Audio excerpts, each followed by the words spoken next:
Is muted. My bad, y'all. Hey, again, shalom, shalom. Happy Sabbath. This is Brother Donnie here, Brother Xavier. and today we are going into God family. So we did a Ezra 7 and 10 recap before, and that one was got milk. Because when you first come into the truth, you're a babe, and as a babe, the very first thing that you need is milk. Hey, my baby, Yaela and Judith, they love milk, especially when Judith was a lot younger. She needed that milk, right? But now we're going into phase two, right? Especially with our congregation here. We as a congregation, we're about ready to do that phase two, that Colossians 3:13. Because hey, the elder said y'all got a test. Nah, I'm just playing. He ain't saying nothing like that. He don't. Hey, he just like y'all, just like how Christ get done. He like, hey, I don't know the time. The Father just tells me, are we doing this? And I'm just like, okay, cool. Hey, that's how I'm like. I don't know either. So but we're gonna do this Colossians 3:13 recap, and this is gonna be a two-part lesson because there's a lot to go into. This first part, we're not even really breaking into the plan. We are only going into like the first 4 scriptures in the plan, but that's just how deep the concept of family is, the concept of unity. So before we go ahead and get into the lesson, we're going to go ahead and give shout out to the people that's in the lesson, and then we're going to pay homage to the sister that poured the ointment on the body of our Messiah. All right. So let's see who's in the lesson. Okay. Caden, I see you. Hey, put a 1 in the chat if you still here. Put a 1 in the chat if you still here. All right. Hey, shalom, brother Decarius. Yeah, what's good, Caden? Hey, we like seeing you here. We really do. We just need to see you stay on here. All right, Sister Lawalayim, you in the building, in the house. Shalom, shalom. All right, Sister Eulasia in the building, in the house. Shalom, shalom. And you do, as she said, make sure y'all like, comment, share, and subscribe. It's not even about, I don't like the Church of Louisville, or I'm not a part of the Church of Louisville. But hey, if you hear something out of the Church of Louisville that you're like, dang, that makes sense. That did come from God's mouth. That did come from the Bible. Hey, go ahead, share it, like it, support the mission, support the truth. Because at the end of the day, hey, the truth, Christ will be preached no matter what. So even if you do think, you might not like us, hey, if Christ is still being preached, hey, support the mission. Shalom, Sister Des. Happy Sabbath to you. Lord's will. You, Baby Ren, and Brother Quell are doing good on this Sabbath. Shalom, Sister Sarah in the building. Happy Sabbath to you. Shalom, my wife. Happy Sabbath from the house of Donnie. Yeah, she's speaking for me. I'm still here. No, I'm just playing. Yeah. Let's go to the next one. Sister Yulia in the building. She said, Yulia 12. I'm part of the 12. She said, I'm not part of 7. No, I'm part of the 12. I'm part of the 12 tribes. I see you, sis. Shalom, Sister Tamaya. Happy Sabbath to you. Sister Kim, all the way in Hawaii. Happy Sabbath. Aloha. No, I'm playing. Shalom to you, sis. Brother Quell, Lion out of Zion. Happy Sabbath to you. For sure. Definitely a lion. We all lions out of Zion. And Lord's will, we can beat out 144. Happy Sabbath to you, bro. Sister Kayla, happy Sabbath to you. She said from Ezra and her, hey, shalom to both of y'all. Baby easy. All right, so let's go ahead and get Matthew 26 and 6, and we're going to go ahead and pay homage to the sister. It's the book of Matthew, chapter 26 and verse 6. Now when Jesus was in Bethany, in the house of Simon the leper, there came unto him a woman having an alabaster box of very precious ointment, and poured it on his head as he sat at meat. But when his disciples saw it, they had indignation, saying, To what purpose is this waste? For this ointment might have been sold for much, and given to the poor. When Jesus understood it, he said unto them, Why trouble ye the woman? For she hath wrought a good work upon me. For ye have the poor always with you, but me ye have not always. For in that she hath poured this ointment on my body, she did it for my burial. Verily I say unto you, wheresoever this gospel shall be preached in the whole world, there shall also this, that this woman hath done, be told for a memorial of her. Okay, so whenever we bring out this gospel, whenever we bring out the words of the Most High and his only begotten Son, right before the lesson starts, we always make sure to pay homage to that sister that poured the ointment on the body of our Messiah, our King, the King of Kings, Jesus Christ. So let's go ahead and send up prayers to the Most High and his Son and get started on this lesson.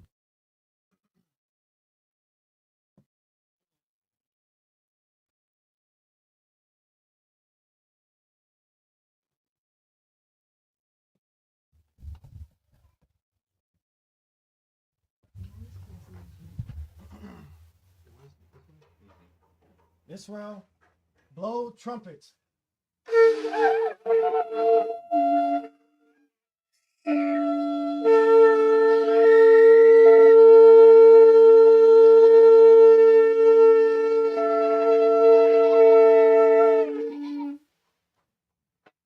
All praise and glory be to the Most High God, the God of our forefathers, Abraham, Isaac, and Israel. Thank you, Father, for allowing us to gather today on your holy Sabbath day.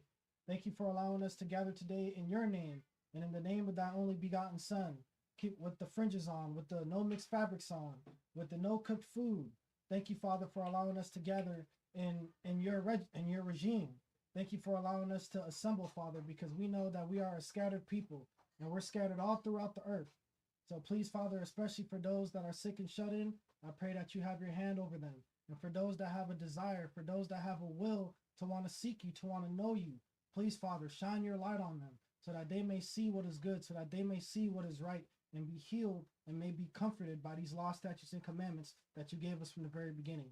And I ask, Father, that you give all of us here ears to hear and eyes to see so that we may see and hear the good gospel that you got for us. So on that I say all praise and glory be to the Most High God and thy only begotten Son, forever and ever. Amen. Amen.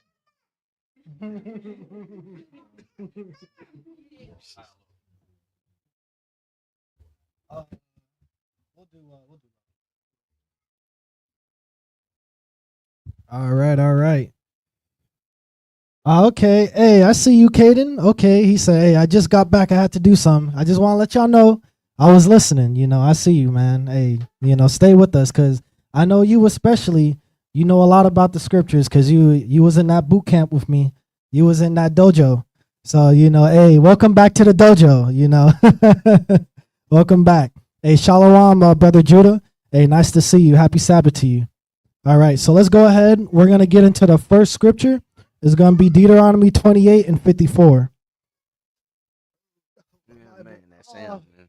Hey, I just ripped the page of my Bible. That was an artery in my body that I just real talk. I'm bleeding out. Okay. 28:54. Yep. It's the book of Deuteronomy, chapter 28 and verse 54. So that the man that is tender among you and very delicate, his eye shall be evil towards his brother, and towards the wife of his bosom, and towards the remnant of his children, which he shall leave. Okay, so, the very first thing I want to get is this curse right here. You see, the Lord cursed us with separation. The Lord cursed us with division, right? The Most High said, yeah, that the man that is tender among you, very delicate, this wise and compassionate man, I'm going to go ahead and change his mind to want to leave you, to want to chase after his own desires, and to put away the selfless, charitable spirit, and to put on the selfish spirit, the only me spirit, right? The Most High said, look, I'm gonna curse y'all with this, because look, back then in the land of Israel, how things are right now, how I see a YN, right? I see a YN walking down the street with a shiesty, and he's mean mugging me. Hey, I'm just like, all right, well, hopefully nothing happens today. You know what I'm saying? Hopefully this YN don't try it, right? But why is that? Why do I have that in my mind when this is my own flesh, right? This is no different than the same blood in my body that's walking towards me. But why do I have this level of what's the word? anxiety, right? Why do I have this level of anxiety when somebody of my own kindred comes towards me? It's because of this. His eye shall be evil towards his brother. We live in a nation, as a people of Israel, that our culture is based upon putting down each other. All these rap songs that we listen to is, ain't no gonna tell me ish. I had to go ahead and get it on my own. This broke, he thought I could give him some money, right? Go ahead and get it on your own. Stop asking for a handout. That's what we always say. Stop asking for a handout. Stop asking for a handout. Well, all the other nations, all they do is handouts to their own people. Because guess what? When you do a handout, when you help somebody else other than yourself, guess what you do? Now you are creating a cohesive community. Now you are creating a safety net. Because guess what? If I help Brother Xavier out and I'm in a time where I'm low, what is Brother Xavier going to do when he sees me struggling? He's going to help me out. He's going to be like, oh, damn, bro. Hey, I remember that time you helped me out. Here you go, bro. Don't worry about it. That's how we build relationships. That's how we build community. And because we took what we had for granted, the Lord was like, look, I'm going to put this division on you. And I said, it's a curse. How do I know this is true? Let's go to verse 45. Verse 45. Moreover, all these curses shall come upon thee, and shall pursue thee, and overtake thee, till thou be destroyed, because thou hearkenest not unto the voice of the Lord thy God, to keep his commandments and his statutes which he commanded thee. Now notice how he said, these curses will pursue thee and overtake thee till thou be destroyed. Well, guess what is one of the methods the Lord did to destroy us with these curses? That curse in verse 54. His eye shall be evil towards his brother, and towards the wife of his bosom, and towards the remnant of his children, which he shall leave. You see, that's how you destroy a nation. You destroy a nation by breaking up the family. That's how you destroy a community. If there is no families, you don't have no community. If everybody is out living for themselves, they're not even taking care of their own immediate house. They just taking care of they self, right? If we have a nation full of people that are only worried about a single individual, then how can we have a nation of multiple individuals, right? All in one, as in one body. We all separated. This is a curse that the Most High put on us. And the reason why I want to get this scripture out first is because the Colossians 3:13 plan, I labeled it "Got Family," right? Well, the Colossians 3:13 plan is now teaching us how to deal with each other, right? Because first thing that we need to do when coming into the truth, we need to learn the laws. We need to know what's right or wrong. Okay, now we know what's right or wrong. Now we got our foundation.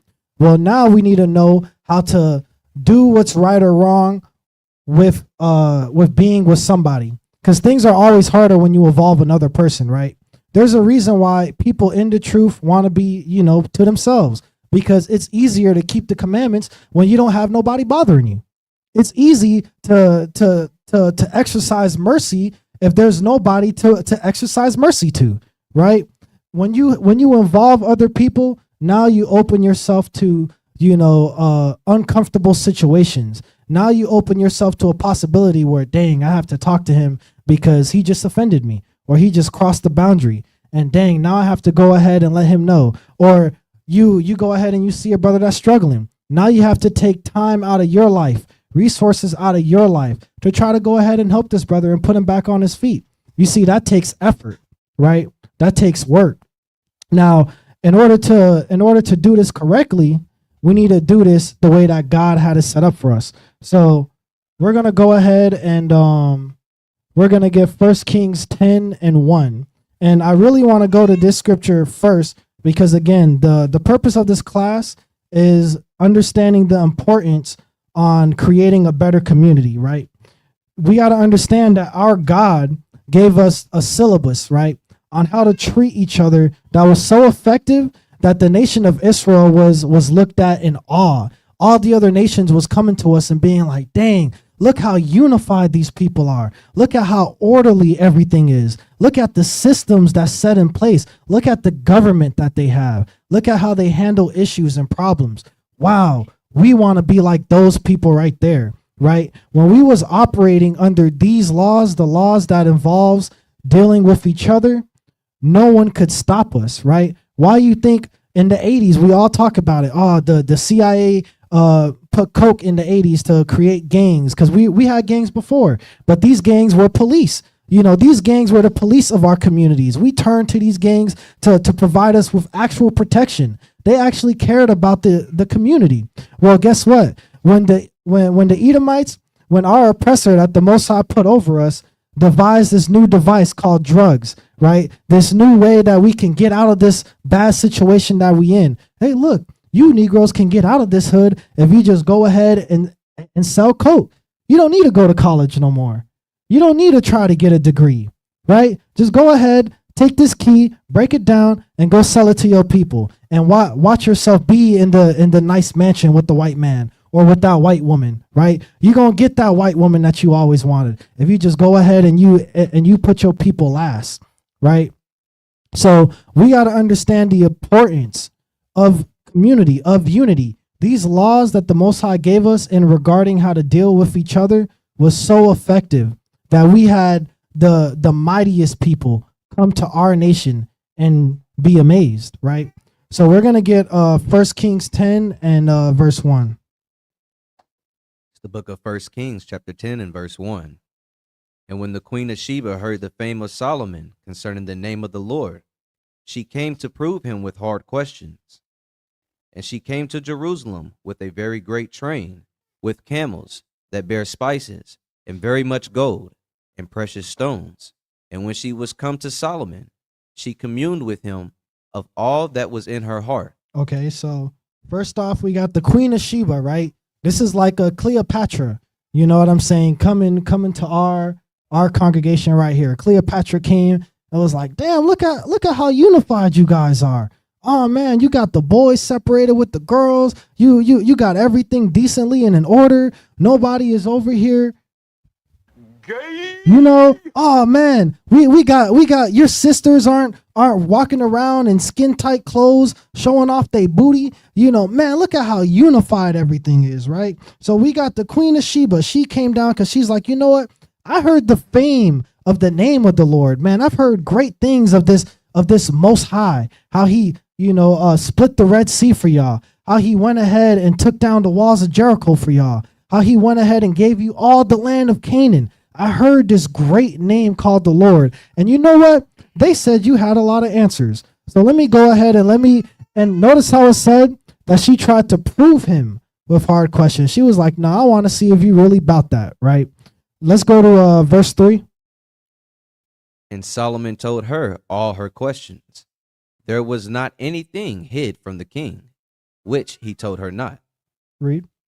And when the queen of Sheba had seen all of Solomon's wisdom, in the house that he had built, in the meat of his table, in the sitting of his servants, in the attendance of his ministers, in their apparel, in his cupbearers, in his ascents by which he went up unto the house of the Lord, there was no more spirit in her. Okay, so when it says there was no more spirit in her, she gave up. She was like, damn, I lost. Okay, yep, because look, this guy, the cupbearer, the guy who brings the water, Look at how happy he is to just serve and bring water. The person that's mopping the floor. Man, I never heard somebody whistle and mop the floor before. They don't do that in Egypt. They mopping the floor like, oh God, I hate it here. Man, I wanna be a noble, right? We got the people that's not even nobles happy here. Dang, you know what? Hey, I give up. Obviously, you got the wisdom. Obviously, y'all know how to build a community. Obviously, y'all know how to build a nation. Because you guys came from one man. You guys was a family from a farmer. And look at this mighty nation right here. Look at all these gold plates. Dang, what? This a gold fork? We don't got this in Egypt, right? This is all from keeping the commandments. This is all from following the syllabus, like I said earlier, that the Most High gave us on how to deal with each other, right? Let's go to verse 7. Howbeit, I believed not the words until I came, and my eyes had seen it. And, behold, the half was not told me, thy wisdom and prosperity exceedeth the fame which I heard. Okay, so you see, she was like, hey, I'm gonna keep it real with you. I honestly ain't believe that y'all was the greatest people on the planet. You know, I was hearing, hey, the people of Israel is the greatest people on the planet. And I was like, what? This is Egypt. What are you talking about, Israel? Like, man, they can't be that great. So she was like, you know what? Hey, I'm going to be real with you. Everything that I heard about you was true. Everything I heard about your nation was true. Everything I heard about your people, your family is true. How everybody is so happy. You know what? Let me not speak before the Lord. Read verse 8. Happy are thy men. No, sad. Happy are thy men. No, angry. Happy are thy men. Read. Happy are thy servants. Happy are his what? Happy are these thy servants. Read. Which stand continually Forever. Read. And that hear thy wisdom. So which stand continually before thee, right? So he's like, hey, these servants, they willing to serve you to the very end. They willing to bear your cup. They're willing to give you water for the end of time. That's how great you got these people in order. That's how great the system that you guys are following, that everybody is happy, right? Let's go to Proverbs 29 and verse 2, right? Because again, God gave us the perfect syllabus on how to build a strong and cohesive community, right? When we followed the roadmap, not only was our people united, but the order that was set up was so perfect that even the other nations that visited our land knew it had to come from God.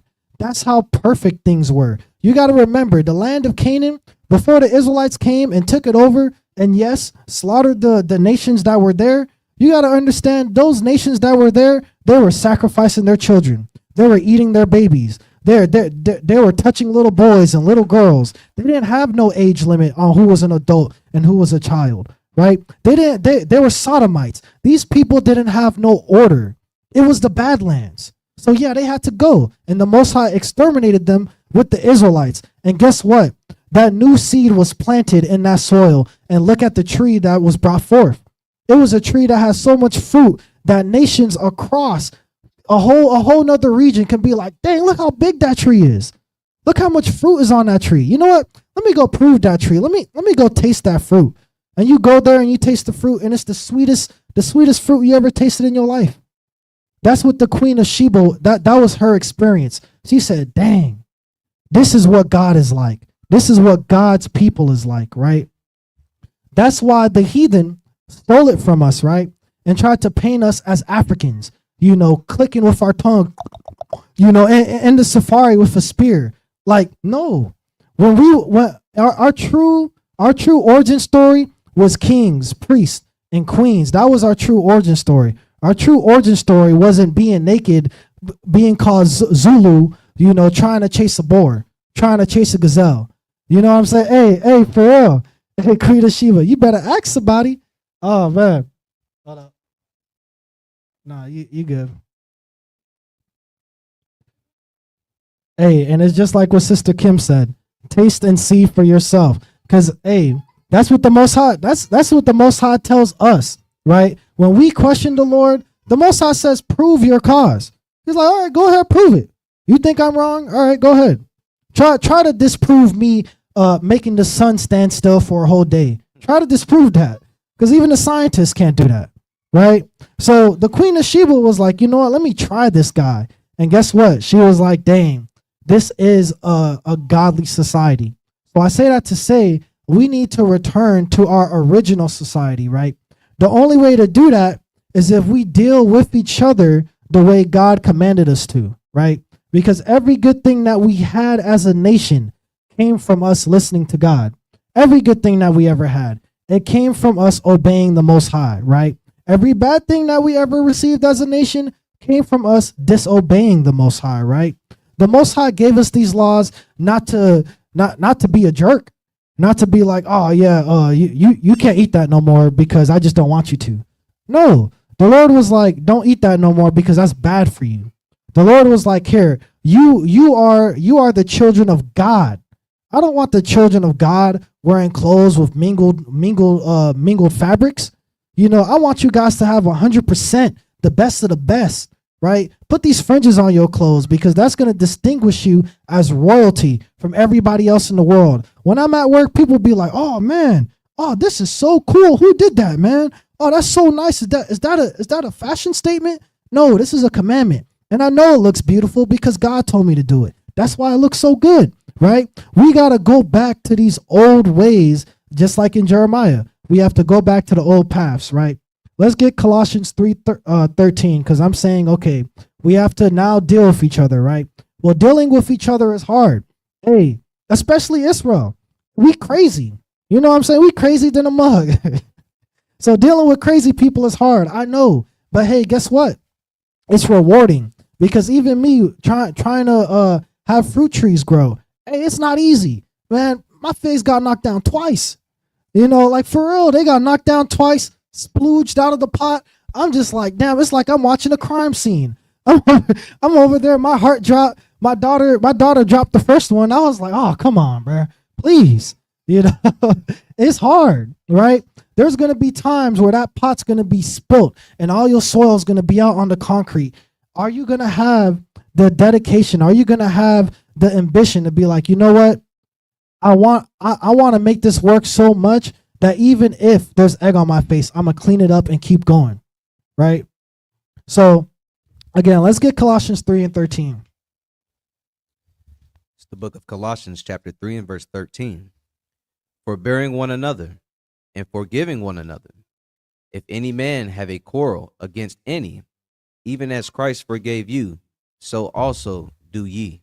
Okay, so he says forbearing one another, right? And I honestly, my bad. I honestly should have got this definition. It just came to my mind. Oh my goodness.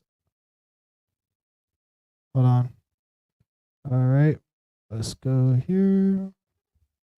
Because this says forbearing, you know, so we're going to go ahead, get the definition on that. Boop. All right, so forbearing, of a person, patient, and restrained. So basically referring to a person that's exercising patience and restraint, right?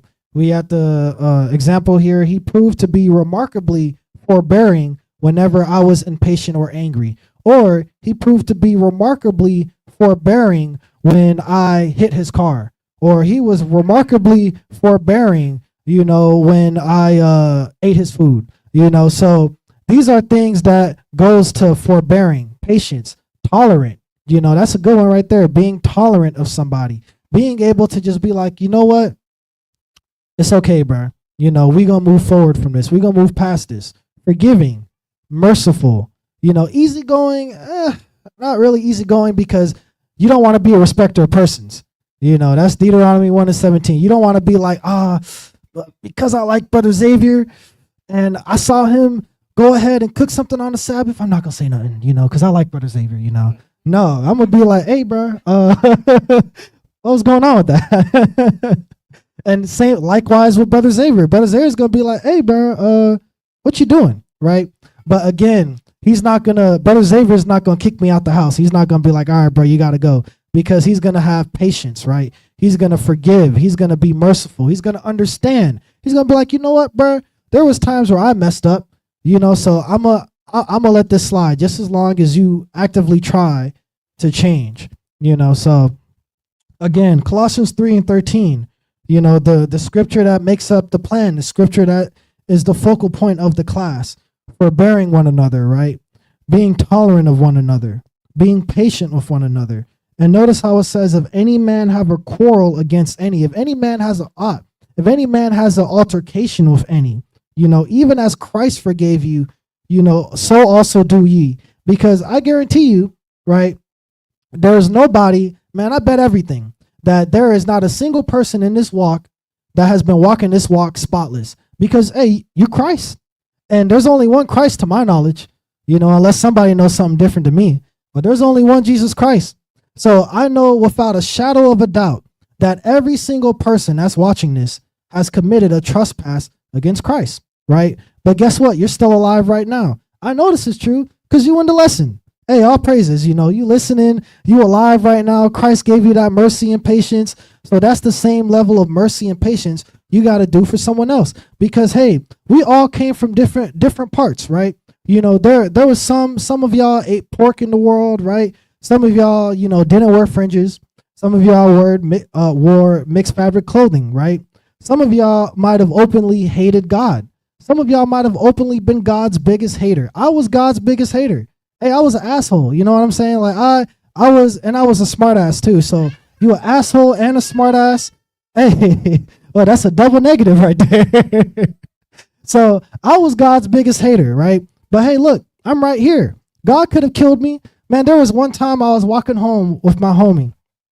And, you know, I was just like, you know, if God is real, you know, if I go to hell, I at least want to be like, you know, top demon. I want to be the one whipping people. You know, I don't want to be the one suffering. I want to be the one whipping people. And look at me right now. I got fringes on. Isn't that crazy?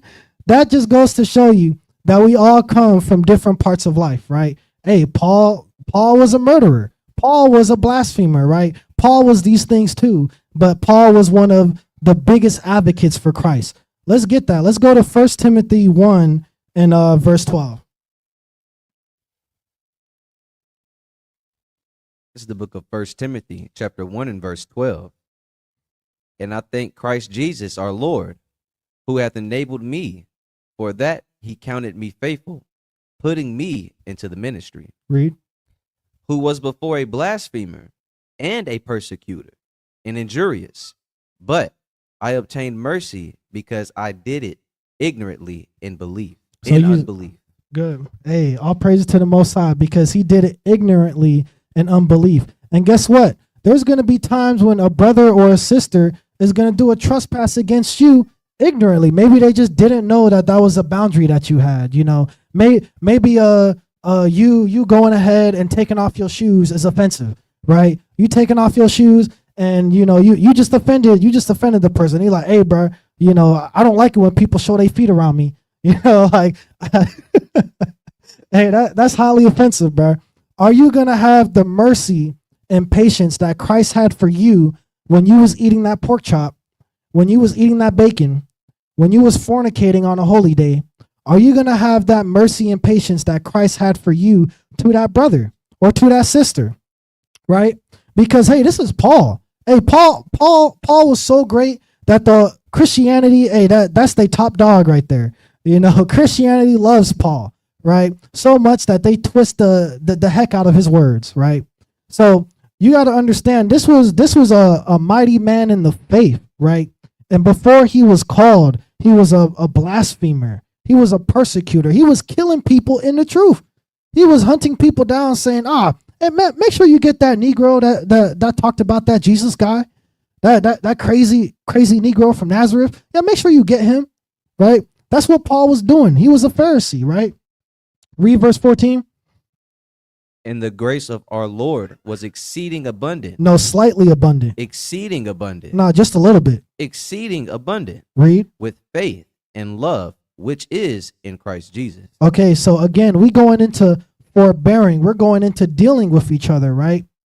You see, a lot of us aren't willing to help another person grow if it comes at the expense of an inconvenience. What do I mean by that? Well, you know, let's say, like I said, let's say Brother Xavier had an issue with washing his dishes or something. Like he was just really messy, right? And you know, like I'm just like, well, I could go ahead and put myself in an uncomfortable situation and try to have this conversation with Xavier, letting him know, like, hey, bro, you know, I really don't, you know, appreciate that. And honestly, you know, as a man, you should want to kind of take care of yourself a little bit better, right? A lot of us don't want to put ourselves in that inconvenient position so someone else can grow. Because guess what? If I do that, Brother Xavier's going to grow. Because if we're able to do that in godliness, if we're able to do that with godly discourse, hey, Brother Xavier's going to sit there and be like, you know what, bro? Hey, my bad, bro. If meat caused my brother to offend, I won't eat meat as the world standeth. So, hey, bro, I'm going to make sure I clean up after myself. Because you know what? That's actually right. I do need to be more organized in the first place. And guess what? Brother Xavier is going to grow. Now Brother Xavier is more organized. Now Brother Xavier, you know what I'm saying? These are the things that needs to take place for growth. These are the things that need to take place for community. But a lot of us aren't willing to put ourselves in that position. Let's say someone is struggling with addiction, right? And because of that addiction, they struggle showing up to church, or they struggle being around, godly people, right? Or they might have stole from you, right? A lot of us outside looking in would hear that and say, oh man, you got to talk to them. You got to check up on them. Well, what do people in the world say nowadays? Oh, men, speak up. Stop killing yourselves, or stop deleting yourselves. I don't know if I can say that, but you know how this world is now. But hey, man, stop deleting yourselves. Speak up. Talk to somebody, right? A lot of us outside looking in will see somebody struggling with an addiction and be like, dang, like, yeah, someone needs to check up on them. Someone needs to talk to them. Or what do people always say when a popular man dies from suicide? They always say, if only somebody talked to them. Right? If only they would have talked to somebody, right? These are the things that we say, right? But are you willing to be that person that will go ahead and bring them dinner because they've been struggling with bills from this addiction, even though they stole from you? Are you going to be that person that's going to help them out and sit there and actually talk to them? Because it's easy to say things, but it's hard to actually perform them. It's hard to actually do, right?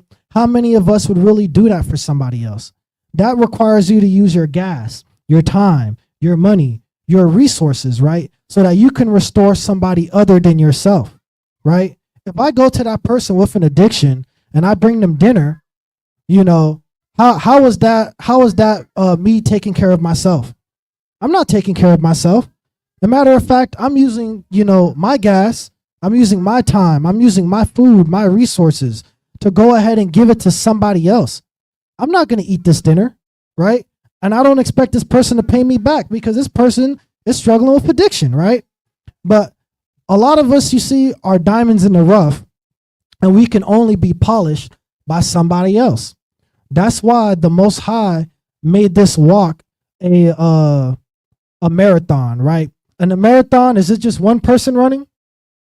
There's multiple people, right? And they all running together. And guess what? In the marathon, even though they might be running against each other, they're encouraging each other. They're like, hey, man, hey, you only got 5 more miles, man. Well, that's not encouraging. I ain't gonna lie. But hey, man, you got one more step, man. Just one step in front of the other. You're almost there. Hey, the checkpoint is 1 mile away. Just keep going. And they might be running against each other, right?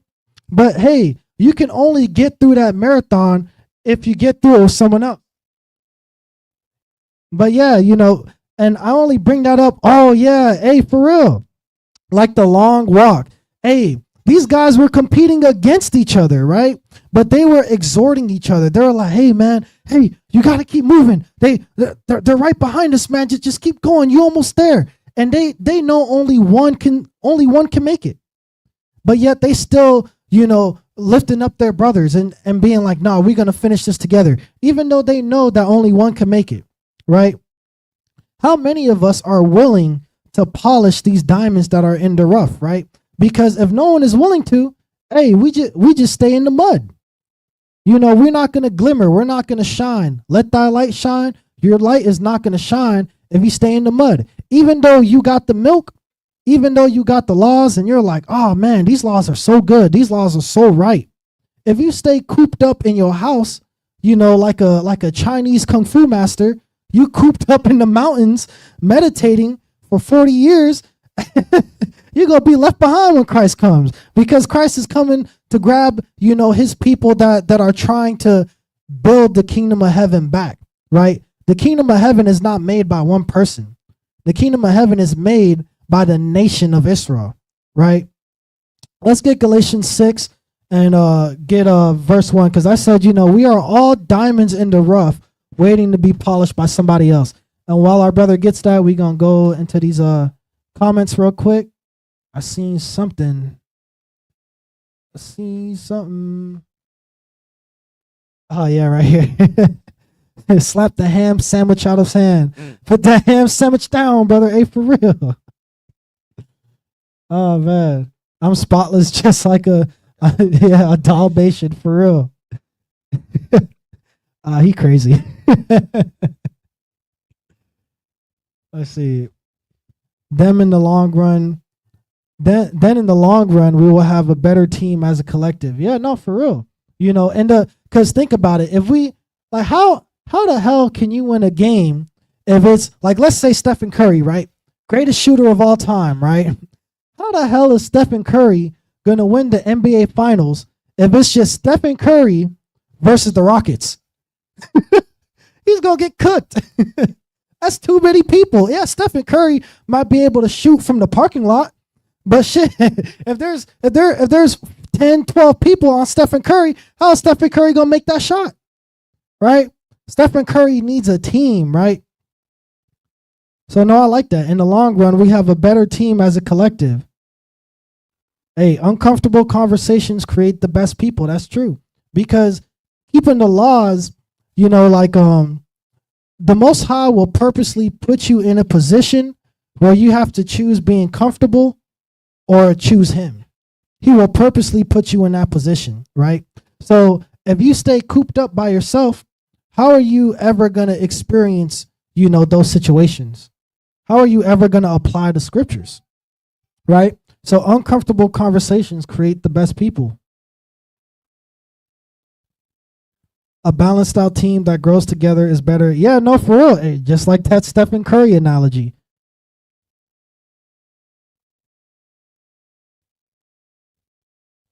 Especially the last person passing the. Yeah, no, for real. Hey, and you know what? That's encouragement too. Like when you're doing a marathon, you know what I'm saying? You're getting encouraged while you're doing that marathon. And then even when you cross the finish line, everybody's like, yeah, woo, right? That builds you up, right? That's how you build, again, community. That's how you build relationships. Okay. So again, we're gonna go get to this. We're gonna go get to the scripture, Galatians 6 and verse 1.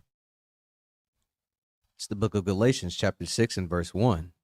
Brethren, if a man be overtaken in a fault, ye which are spiritual, restore such a one in the spirit of meekness, considering thyself, lest thou also be tempted. So again, I said a lot of us are diamonds in the rough that can only be polished by somebody else. Well, hey, guess what?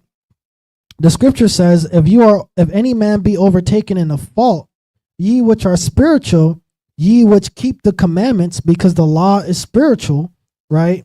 Restore that person. Give that person the comforter. The comforter is these laws, right? Ye which are spiritual. Don't go ahead and cast that man out immediately. Because guess what? He says, considering thyself, right? A man of counsel will be considerate. Think about yourself. When he says considering thyself, he's saying that thinking about yourself and all the stupid ish that you did, right? When you see a person fall, consider yourself. Be like, dang, you know what? I did fall off that same bike when my training wheels got taken off. So let me not laugh at this person because he fell on his face, right? Let me not be condescending towards this person. Let me go ahead and lift him up and put him back on the bike. Hey, no, man, you can keep pedaling. Yeah, I fell too. But guess what? If you stop pedaling now, you're never going to get to your destination, right? We trying to get to the kingdom of heaven. Restore such a one in the spirit of meekness. Now, again, this is a way that you should do it, right? In the spirit of meekness, be humble, right? Don't go ahead and be like, man, you still cooking on the Sabbath, bro? Oh, man. Dang. What are we going to do about you? All right, come here. No. In the spirit of meekness. Hey, dang, bro, you still cooking on the Sabbath? Well, all right, bro, but this really got to stop. And then you showing them scriptures. Hey, let's go to Exodus 31. Let's go to Exodus 16, right? Let's see. Let me show you, because maybe you just haven't seen the scriptures, right? In the spirit of meekness. Now, give verse 2. Bear ye one another's burdens, and so fulfill the law of Christ. Again, bear ye one another's burden. And notice how it says fulfill the law of Christ. What is the law of Christ? Because it says fulfill the law of Christ. Let's get Matthew 22 and verse 40, verse 39. Or actually, we'll start at 37. This is the book of Matthew, chapter 22 and verse 37. Jesus said unto him, Thou shalt love the Lord thy God with all thy heart, and with all thy soul, and with all thy mind. This is the first and great commandment. And the second is like unto it. Thou shalt love thy neighbor as thyself.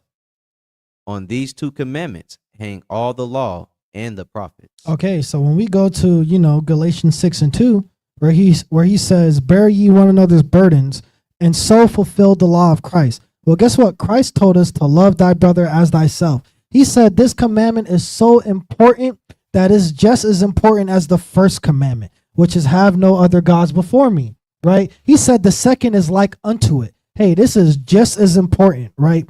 And he said on these two commandments hang all the law and the prophets. He's not saying, oh, all you have to do is just, have bubbly feelings in your guts towards God and, have a bubbly feeling to your brother. No, he's saying that on these two commandments, the basis of all the commandments are based off the foundation of these two laws. Have no other gods before the Most High and love your people like you love yourself, right? So when we say fulfill the law of Christ, how are you fulfilling the law of Christ if you are isolated? How are you fulfilling the law of Christ if you are not getting to your people?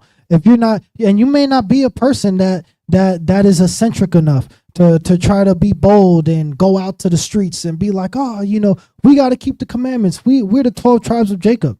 But again, still go ahead and put yourself out there. There's hundreds of congregations that got, videos on YouTube. Go ahead, find a video, join the live chat. Don't just watch, join the chat, comment, engage. Because guess what?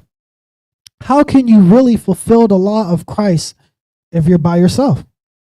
What brother are you loving? You loving yourself? I don't think the scripture said love thyself as thyself, right? Trying to play a multiplayer game with one controller by yourself. Hey, real talk. Hey, and anybody that ever did that as a kid, that ish was boring. Get bored real quick. Real talk. You got sad. You was like, hey, I wish my friend was here, man. I'm over here trying to play this 2-player game by myself. You playing Double Dragon, but you single dragon, right? Again, we gotta bear ye one another's burdens. This is one of the foundations of having a community, being tolerant of one another. Because if we're tolerant of one another, when issues come, and believe me, they will. Issues will come. When issues come, you will know how to move forward. Because guess what? If it wasn't a commandment from God that we loved our people as ourselves, what would be stopping us from giving each other, the short end of the stick?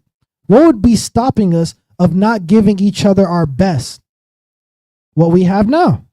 Think about it. How our people is now. Like I said, why when I see a YN with his ski mask, with his hands in his drawers, why do I be like, dang, I really hope I don't have to do something right now? Why does that cross my mind? How come when, I see an Edomite, I'm walking down the neighborhood, I see Edomite, he's smiling, big wave, howdy neighbor. But then I go ahead and I see a brother and I'm like, hey, what's going on, bro? And he just looks at me like I'm a gremlin, right? This is the foundation of building a cohesive community. Is if one, we treat each other the way God told us to. That's the only way. Because if God's not involved, we're just gonna treat each other the way how we think is right. And I don't know about y'all, but I'm dumb. Right? We are all dumb. That's why we have God. God teaches us how to think, right? I was just saying I want to be in the lake of fire as a demon whipping people. That don't sound intelligent to me. Right? That don't sound smart. So when we stray away from how God told us how to deal with each other, we get division, we get destruction, right? Let's get Sirach 6. Well, actually, no, I'm getting ahead of myself. Let's first get Proverbs 17 and 17, because this is also on the Colossians plan. These scriptures are like the first 4 scriptures in the plan. And these scriptures are so heavy that this is basically making up the whole class. We're almost an hour in, and we are like on the 3rd scripture on the plan. So, that just goes to show you like how much you really can get into dealing with each other, dealing with people, right? It's a whole science behind dealing with people. You have psychologists, right? You have psychiatrists. You have body language interpreters. You have interpreters like interrogators, from the police, right? They have interrogators, and the interrogators are trained to understand how people work, right? Are trained to understand how people's minds work, right? Well, guess what? We know how to operate with the way God gave us, right?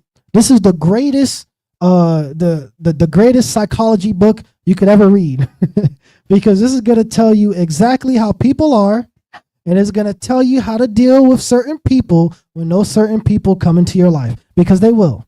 Those people will come. Hey, now hold on. This apes together strong. Apes stupid. Hey, for real. But hey, notice apes together strong.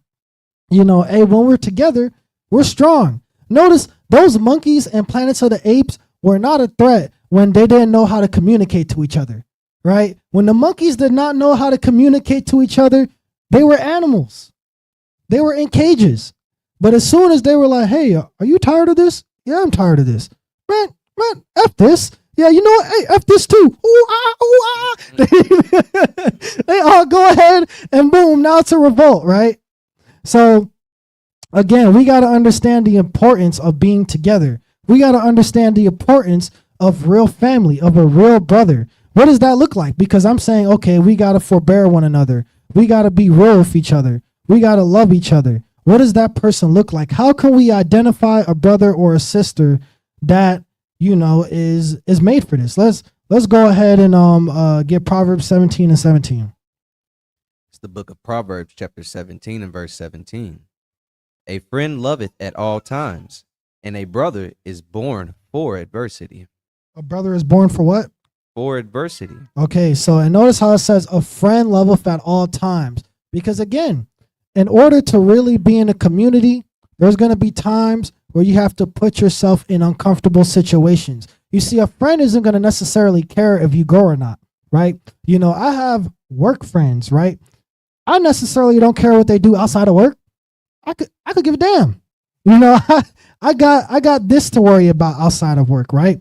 I'm a hireling, right? So, hey, it says a friend loveth at all times, but a brother is born for adversity. A brother is someone where when times aren't good, he's still going to be there for you. When times are bad, when you mess up, he's still going to be right by your side, encouraging you, telling you, hey, bro, get back up. Proverbs 24 and 16. You got to get back up, bro. Hey, a just man falleth 7 times, but will rise up again. It's time for you to rise again, bro.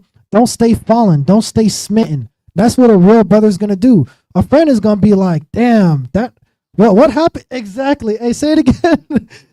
That's crazy. Hey, that's what I say. That's what I be saying, man. I be like, a person at work will be talking to me about their day. I'll be like, man, that's crazy. Oh, man. Ooh, that's crazy. Meanwhile, I got a class playing or something where I got my reading playing, and I'm just like, yeah, that's crazy. Can you be quiet so I can focus? You see, that's what a friend is gonna do, right? Let's go to Sirach, or Ecclesiasticus in the Apocrypha, chapter 6, and we'll start at verse 7.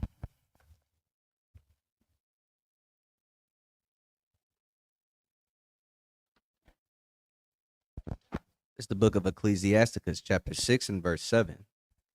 If thou wouldest get a friend, prove him first, and be not hasty to credit him. Okay, so again, I said, how can we identify this person? We know in Proverbs 17:17, like, okay, this person is born for adversity. But what is that adversity gonna look like? How can I get a similitude of that person, right? Read. For some man is a friend for his own occasion, and will not abide in the day of thy trouble. Well, that's step 1. All right. If things get rough for you, right, and that person that was so-called your dog, that person that was so-called your day 1 is not there in day 50, well, hey, guess what? That person was not a real brother. That person was not a real friend, right? That person wasn't a person that was there for you, right? That person was there for their own occasion because you had something that was pleasing to them at the moment. You might have had that nice car, right? You might have had that nice watch. You might have had that PS5, and they always came over to your house so you guys could play a Fortnite together or whatever, right? As soon as that PS5 is in a fire, they no longer in your house. They no longer returning your calls. Some is a friend for their own occasion. Get verse 9. And there is a friend who, being turned to enmity and strife, will discover thy reapproach. Okay, so and there's step 2. There's another way you can identify. There's a friend who turns to enmity, which is, an adversary. Enmity means you are an adversary. You are against that person. And strife will discover that reproach. So because they are now against you, because now they have a ought against you and they was your friend, now they're like, man, wasn't you that Negro that was fornicating on the Sabbath? Man, get away from me, man. You over here, you you trying to talk to me. You trying to check me. Man, wasn't you fornicating that day? Guess what? Hey, now he's turned to enmity and strife. And now he's discovering your reproach. He's like, man, get away from me, bro. Like, that's what they was doing to Job, right? They were like, man, I knew that Negro was wicked. Because look, his whole family was taken away. But you only do that if you are respected as a person. Hey, facts. It only get to that point if you're respecting the person. Facts. And again, Deuteronomy 1:17, right? I think that's even on the Colossians plan. Hey, we're going to get into that in part 2, right? But like what he said, being a respecter of persons, right? That's the only way that situation is going to really unfold, right? Is if that person has that spirit on them. Get verse 10. Again, some friend is a companion at the table and will not continue in the day of thy affliction. Read. But in thy prosperity he will be as thyself, and he will be bold over thy servants. Okay, but he's like, wait, hold on. When things are good, he's going to be kicking it. When you have that PS5, he's going to have his feet up on the couch. You know what I'm saying? He's going to be telling your mom, hey, can I have a fruit snack too? Hey, let me get some Mott's. Hey, bro. Hey, you got some cereal? You got some Frosted Flakes, right? He's gonna be in your house just like you, right? He's gonna be when things are good, right? He's gonna be like you guys gonna go to the club. What do the rapper's entourage do? Man, I'm the friend of Lil Baby. Man, you better let me in this club, right? That's what they're gonna do when times are good. Read verse 12. If thou be brought low, he will be against thee, and will hide himself from thy face. So remember what I said, when that PS5 is gone, he's not returning your calls, right? When you no longer a popular rapper no more, when you fell off, now all of a sudden they not around you. Now all of a sudden the security guard not letting you in the club and your homie's not with you, right? This is how you can identify people who are not solid. This is how you can identify people who are not ready to be in a godly community, who aren't ready to be in a community in general, right? This is how you can identify these people. And notice, guess what each one of these examples have in common? It's all from a spirit of selfishness, right? That's what all these examples have in common. It's all from a spirit of selfishness, right? Because, hey, guess what? Because he feels some type of way, he's like, man, I'm going to go ahead and air out your dirty laundry, right? Guess what? Because you are now afflicted, because now you don't have the servants, because now you don't have the status, he's gone. Well, because that person was selfish. Love thy brother as thyself is a selfless commandment, right? So when you have the spirit of selfishness, now you are in a position where it is impossible for you to be a part of a community, because you're always going to put yourself before someone else, right? Let's go ahead and get let's go ahead and get Genesis. Well, actually, hold up. My bad. Stay in Sirach 6. My bad, y'all. My bad. And we're gonna get verse 13. Verse 13. Separate thyself from thy enemies, and take heed of thy friends. Keep reading. A faithful friend is a strong defense, and he that hath found such a one have found a treasure. Okay, so I definitely didn't want to leave this part out, okay? Because I'm telling you what what a hireling looks like, right? I'm telling you what a person that isn't for you looks like, right? Well, hey, guess what? When you do eventually find that solid person, when you do eventually find that brother, that's a real brother, that Proverbs 17:17 brother, hey, cherish that brother, because guess what? He's a strong defense. You know, that person's gonna save you in your times of trouble. I might be down, I might be moping. Brother Xavier, like, hey, bro, what's going on? And I'm just like, man, I just don't know, man. I went ahead and I cooked on the Sabbath, man. I don't even know if I want to do this anymore. He's gonna be like, bro, what? Man, come on, you better get yourself together, bro. It's just one mistake, bro. You know how many mistakes I made? How many mistakes you gonna still make? Man, keep going. Look at David. Look at Solomon. Look at these righteous men. Hezekiah. Look at these mistakes that they made, but the Lord still counted them faithful, still counted them righteous. Bro, keep going, right? That's what a faithful friend looks like. And hey, when you find that person, just know you found a treasure. Read verse 15. Nothing doth countervail a faithful friend, and his excellency is invaluable. Okay, so he's like, hey, there's nothing that can basically be nothing can counter a faithful friend. There's nothing that can be better than a faithful friend. Read. A faithful friend is the medicine of life, and they that fear the Lord shall find him. And how are you going to find that person if you fear God? Well, guess what?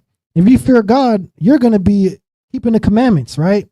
So if you're keeping the commandments, you're eventually going to find other people that are keeping the commandments.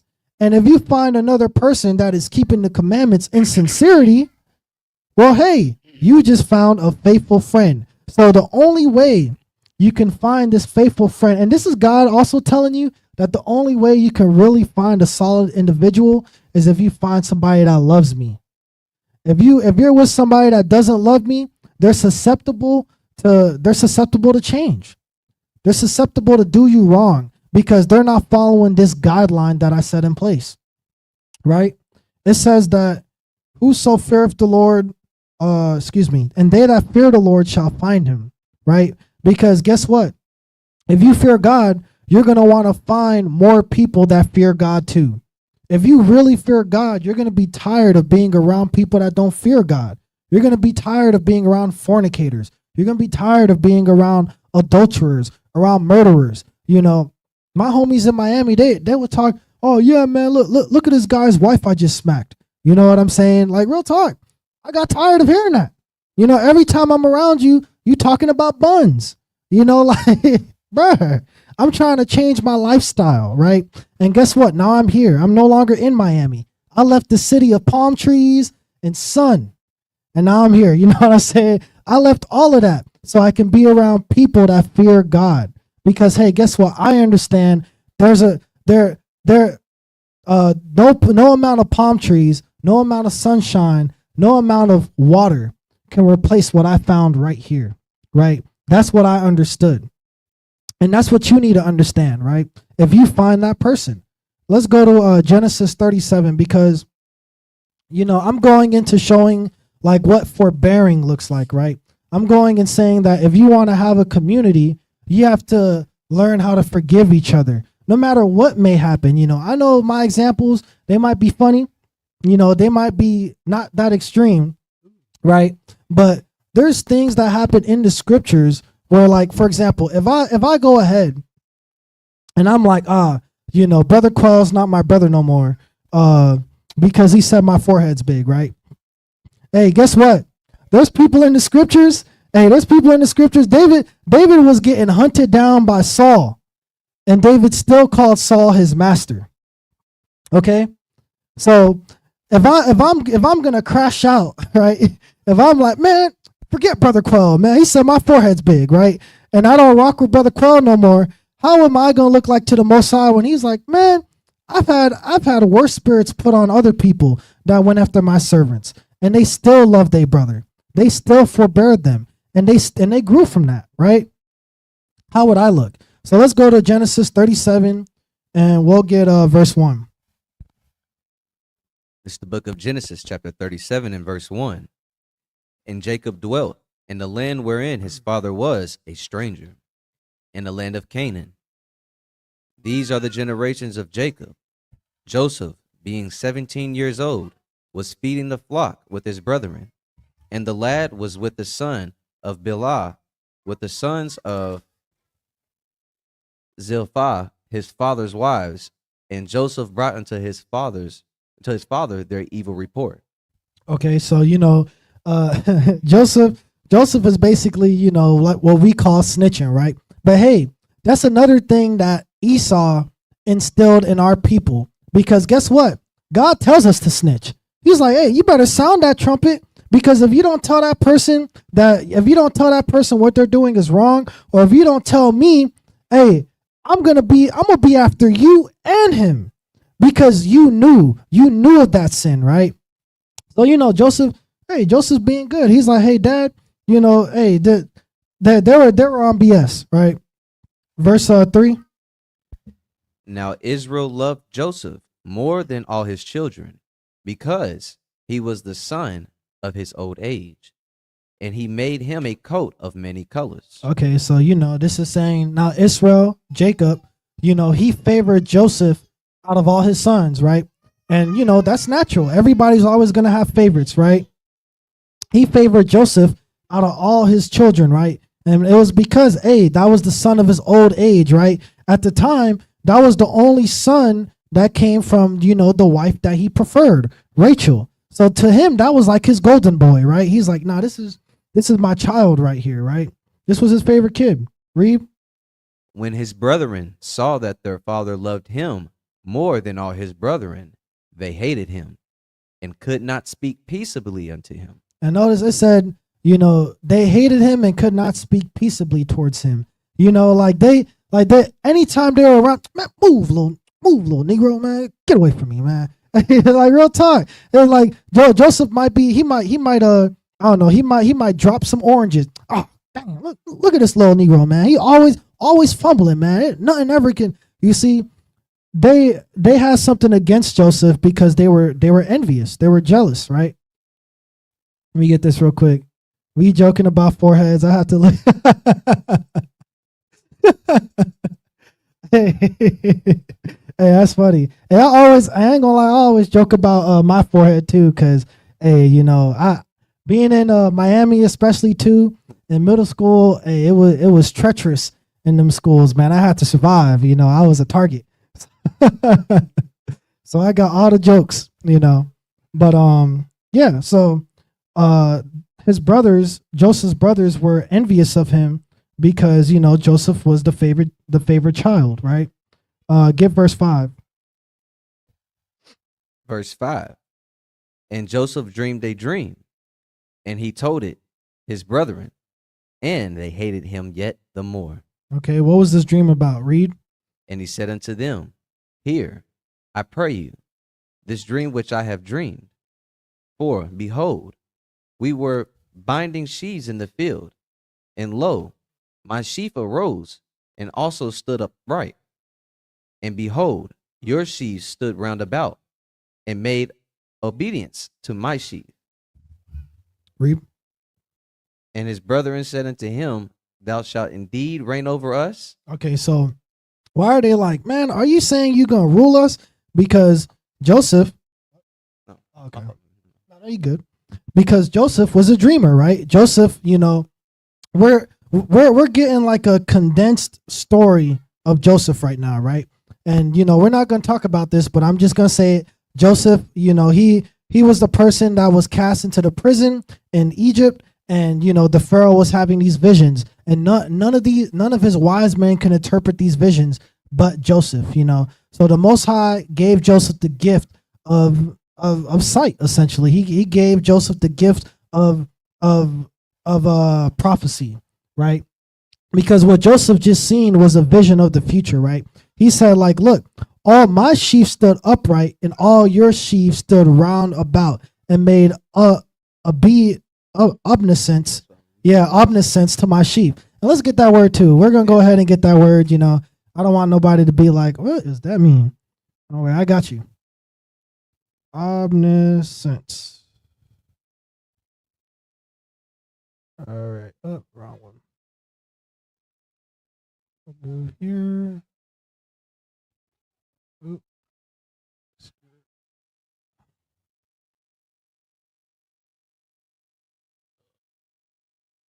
Okay. All right. So Obeisance. obeisance. I had to just click that real quick. I was like, you know what? Let me let me see how to really pronounce this word. But anyways, obeisance, right? Differential respect, right? Or a gesture expressing differential respect, such as a bow or courtesy, right? They paid obeisance to the prince, right? They bowed. And look at these synonyms: respect, homage, worship, adoration, reverence, right? Now, mind you, Joseph at the time was, the runt of the litter. He was the youngest one, right? He was the peewee. Now the peewee is saying, "Hey, all of you guys are gonna bow down to me. I just had a vision, man, and for some reason you guys were bowing down to me." They're like, "What? Like, bro, who are you talking to, man?" Here goes this little Negro again, man. Father's favorite, already tattletales on us, and now he's trying to say that he's gonna be king. Man, look at this Negro, right? Read. And he dreamed yet another dream, and told it his brethren, and said, Behold, I have dreamed a dream more. And behold, the sun and the moon and the 11 stars made, how you pronounce it again? Obeisance. That's what it, obeisance to me. And he told it to his father and to his brethren. And his father rebuked him and said unto him, What is this dream that thou hast dreamed? Yeah, because daddy like, bro, what you talking about, boy?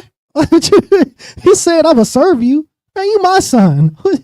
What you coming up with this? Like, you saying that, the stars and all everything revolved around you? Because that's basically what he's saying. He's like, "Hey, I dreamed this dream, and look, the sun, moon, and stars were bowing down to me," right? He's basically saying, "Hey, I was the center of the universe," right? He was like, "Hey, I was the focal point." And even his daddy's like, "Bro, what you talking about, man? Like, man, go ahead and tend to that field." You know what I'm saying? He's like, "What? What are you on about?" Read. Shall I and thy mother and thy brethren indeed come to bow down ourselves to thee to the earth? So that was more of like a rhetorical question. He's like, "Bro, you think I'm gonna serve you, bro? Like, you think me, your mama, and your brothers are all gonna serve you, and you gonna be a king?" So that's what his father is saying. He's just like, "Bro, what?" But hey, check this out. Let's read verse 11. And his brother envied him, but his father observed the same. So his brethren envied him even more because of it. But his father, even though his father rebuked him at first and was like, "Bro, what you talking about?" He thought about it. He was like, "Is this little Negro special?" Right? He thought about it. He was like, "You know what? I'm going to keep this in the back of my mind." Give verse 12. And his brethren went to feed their father's flock in Shechem. Okay, so, Joseph had this dream, right? He told this dream and he was like, "Hey, all of y'all are going to be like bowing down to me. For some reason, y'all was bowing down to me, in my dream." And, everybody was like, what is this kid talking about, right? Let's go ahead and get verse 14. Verse 14. And he said to him, Go, I pray thee, see whether it be well with thy brethren, and well with the flocks, and bring me word again. So he sent him out of the vale of Hebron, and he came to Shechem. Okay, so, because in verse 12, it said that, and his brethren went to feed their father's flock, right? Now in verse 14, Jacob was like, "Yeah, go to your brothers, right? Go and see like how well they're doing. Go and see how things are going with them," right? Now, real quick, I want to go ahead. I want to give a shout out to Sister Kim. Hey, all praises to the Most High. Okay, no. Hey, my bad. Mama, wrong. Y'all stupid. That's the wrong one too.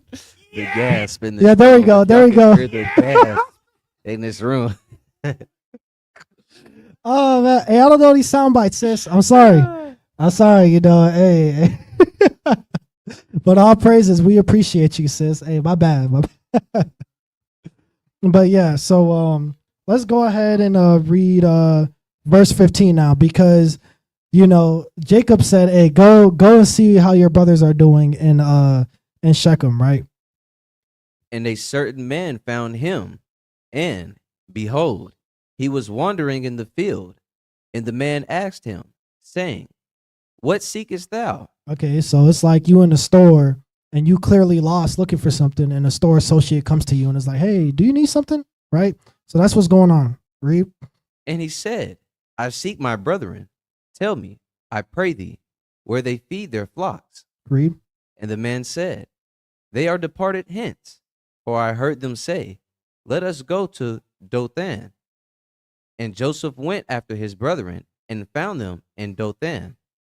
And when they saw him afar off, even before he came near unto them, they conspired against him to slay him. Wait, what did they want to do? They conspired against him to slay him. His own brethren, right? His own flesh and blood wanted to kill him. Hey, yeah, don't worry, I'm gonna do that. You know what I'm saying? I only know one, and it's the gay one. That's the only one I know. Hey, don't worry, I'm gonna go to the dojo. I'm gonna go to the dojo and come back, right? But so when his brethren saw him, right, they were like, "Oh God, here comes this little Negro again, man. Aren't you tired of this Negro? Well, let's just kill him, bro. Like, we'll be better off without him," right? His own brethren, right? Read. And they said one to another, Behold, this dreamer cometh. Okay, you see, they're like, "Oh yeah, oh look, we got that so Raven coming in. Oh, let's make way," right? Read. Come now, therefore, and let us slay him, and cast him into some pit. And we will say, Some evil beast have devoured him, and we shall see what will become of his dreams. Okay, so they're like, "Man, let's go ahead and let's throw him in a ditch, and let's wait for a bear or a lion to come out and eat him," right? Give verse 21. And Reuben heard it, and he delivered him out of their hands, and said, Let us not kill him. Okay, what did he want to do? Let's read verse 22. And Reuben said unto them, Shed not blood, but cast him into this pit that is in the wilderness, and lay no hands upon him, that he might rid him out of their hands. Okay, so yeah, Reuben was like, "You know what? Instead of us going ahead and casting him into some pit and watching him get eaten by some beast, hey, let's not do that, right? Let's go ahead and essentially just cast him into the wilderness and see if he survives, right? Because it says into this pit that is in the wilderness, right? So they're like, let's go to this ditch in the woods, let's put him there, right? And in that way, hey, we technically didn't kill him, right? We technically didn't put him in that situation, right? Read. And it came to pass, when Joseph was come unto his brethren, that they stripped Joseph out of his coat of many colors that was on him. So imagine this, right? You a little boy, you got all your big brothers you look up to, you love. You're like, "Man, these are all my big brothers. My daddy told me to go and check up on them. Hey, what's going on, brothers?" And they just, "Come here, Lonely." They strip him down, take his coat of many colors. They was hating when he got that coat, right? They're probably like, "Man, daddy ain't never gave me a coat like that, man. What's up with that," right? They stripped him down. "Come here, man." They hemmed him up off his coat. Read. And they took him and cast him into a pit, and the pit was empty. There was no water in it. Okay, so again, you just little boy. Can you imagine that? You a little boy and you going to walk up to your big brothers and they just grab you and throw you into a car and you in the woods somewhere in a ditch, right? You're going to be scared out your mind, right? You would never expect that from your own family, right? I know, I never expected my mama or my daddy to drive me out to the wilderness and dig a hole and throw me in the hole. I never expected that, right? So if something like that happened to me, even with all the butt whoopings I got, I would be terrified. I'd be like, "What is going on? What? This is my family," right? The level of betrayal. Imagine the level of betrayal he felt, right? Read. And they sat down to eat bread, And they lifted up their eyes and looked, and behold, a company of Ishmaelites came from Gilead with their camels, bearing spicery and balm and myrrh, going to carry it down to Egypt. Read.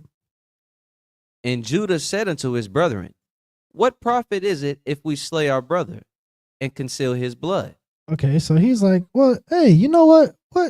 What is it really gonna profit us if we go ahead and we let Joseph die right here? We watch him die, and then we hide the fact that we did that, right?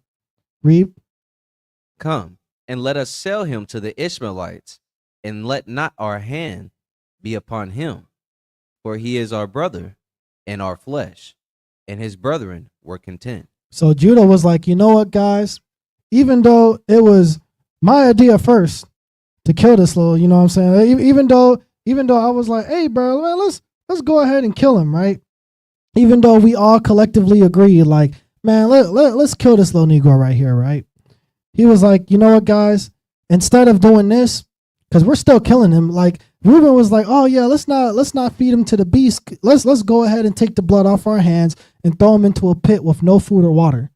You're still killing him, right? You in fact, this is worse because he's slowly going to die. He is going to starve to death and either die from dehydration or starve to death, right? And that is a very painful experience, right? So Judah was like, he had a moment of clarity. He was like, I mean, it's still not good, but he was like, you know what? Let's throw him into slavery, because at least if he's a slave, he's still gonna be alive. He's still gonna have food. It might not be the best food. He's still gonna have shelter. It might not be the best shelter, but he's still gonna be alive, right? So get verse 38. I said 38, 28. Then there passed by Midianites, merchantmen, and they drew and lifted up Joseph out of the pit and sold Joseph to the Ishmaelites for 20 pieces of silver. And they brought Joseph into Egypt. Hey, I just peeped this. Hey, these Midianites were opportunists, man. They had no part in this agreement. You know, first off, Judah was like, oh, you see those Ishmaelites over there? Oh, let's just go sell them to them. Somehow the Midianites came through. Oh, wait, hold on. You trying to make a sale? Hold on, let me get this little Negro. I'm gonna do it. You know, I'm gonna go ahead. I'm gonna make the sale for y'all, right? So some Midianites came through and grabbed Joseph out that pit and sold him to the Ishmaelites, right? For 20 pieces of silver, right? So Joseph was sent into captivity by his own brethren, by his own flesh and blood. You know, like imagine anybody that had, you know, big brothers or a big sister. Imagine your big sister is watching you. Your dad and your mama is out at work and they grab you and take you to the jungle. Or they grab you and they take you into a child work camp. Or they take you to Epstein Island and they send you off to Epstein Island. Your own kin sent you to Jeffrey Epstein, right? That's crazy. And that's the foundation I want to get. Let's get to verse 41 because we're still going on into this. Because I don't want people to forget that we're focusing on forbearing one another, right? We're focusing on what a brother that's born for adversity looks like. We're focusing on, you know, how to still continue a godly relationship with somebody that might have offended you, that might have wronged you, right? I don't know about y'all, but I'm pretty sure none of y'all got sent into slavery by your own, you know, siblings. And if you did, man, it's a wild ride. But I know for a fact, at least the people here, none of that ever happened to them, right? So when we get these small disagreements, when we get into small, you know, verbal altercations where we're not seeing eye to eye, we have to put into our minds like, well, you know what, even though I might not have liked what this brother done to me, you know, at least I wasn't sent and sold into captivity, right? This brother didn't sell me to captivity. I might be mad that he ate my food, but he ain't sell me into captivity, right? So let me go ahead and have patience with him. And again, it's all gonna come full circle. It's all gonna come full circle. He might have, you know, went ahead and he might have went ahead and cooked on the Sabbath, right? It's all gonna come full circle. Let's get Genesis 42 and verse 1. It's the book of Genesis, chapter 42 and verse 1. Now when Jacob saw that there was corn in Egypt, Jacob said unto his sons, Why do Actually, ye... my bad. Get verse 56 and verse 41 first. Let's get that established. Verse 56. Yep. Oh, and chapter 41. Yep. All right. Chapter 41 and verse 56. And the famine was over all the face of the earth, and Joseph opened all the storehouses, and sold unto the Egyptians, and the famine waxed sore in the land of Egypt. Okay, so, we're kind of fast forwarding because we'll be here all day. Joseph was given the position of ruler over Egypt because he was a dreamer. Like I said, he was the only one that was able to interpret the Pharaoh's dreams. And Joseph saw that the Most High had a famine set out for the land in the future. And because of Joseph's vision, Egypt was the only place on the face of the entire earth that still had provisions, right? So the entire earth was going to Egypt for provisions. Now we're going to verse 42 because, hey, guess what? The children of Jacob was hungry too. And they heard, there's food in Egypt. Chapter 42 and verse 1. Now when Jacob saw that there was corn in Egypt, Jacob said unto his sons, Why do ye look one upon another?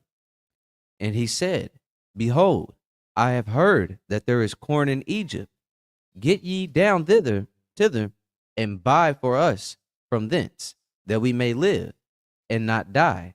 Okay, so he's like, hey, what are you guys doing sitting around just looking at each other? Can you go get some food so we don't die? What are y'all doing just sitting around, right? Verse 3.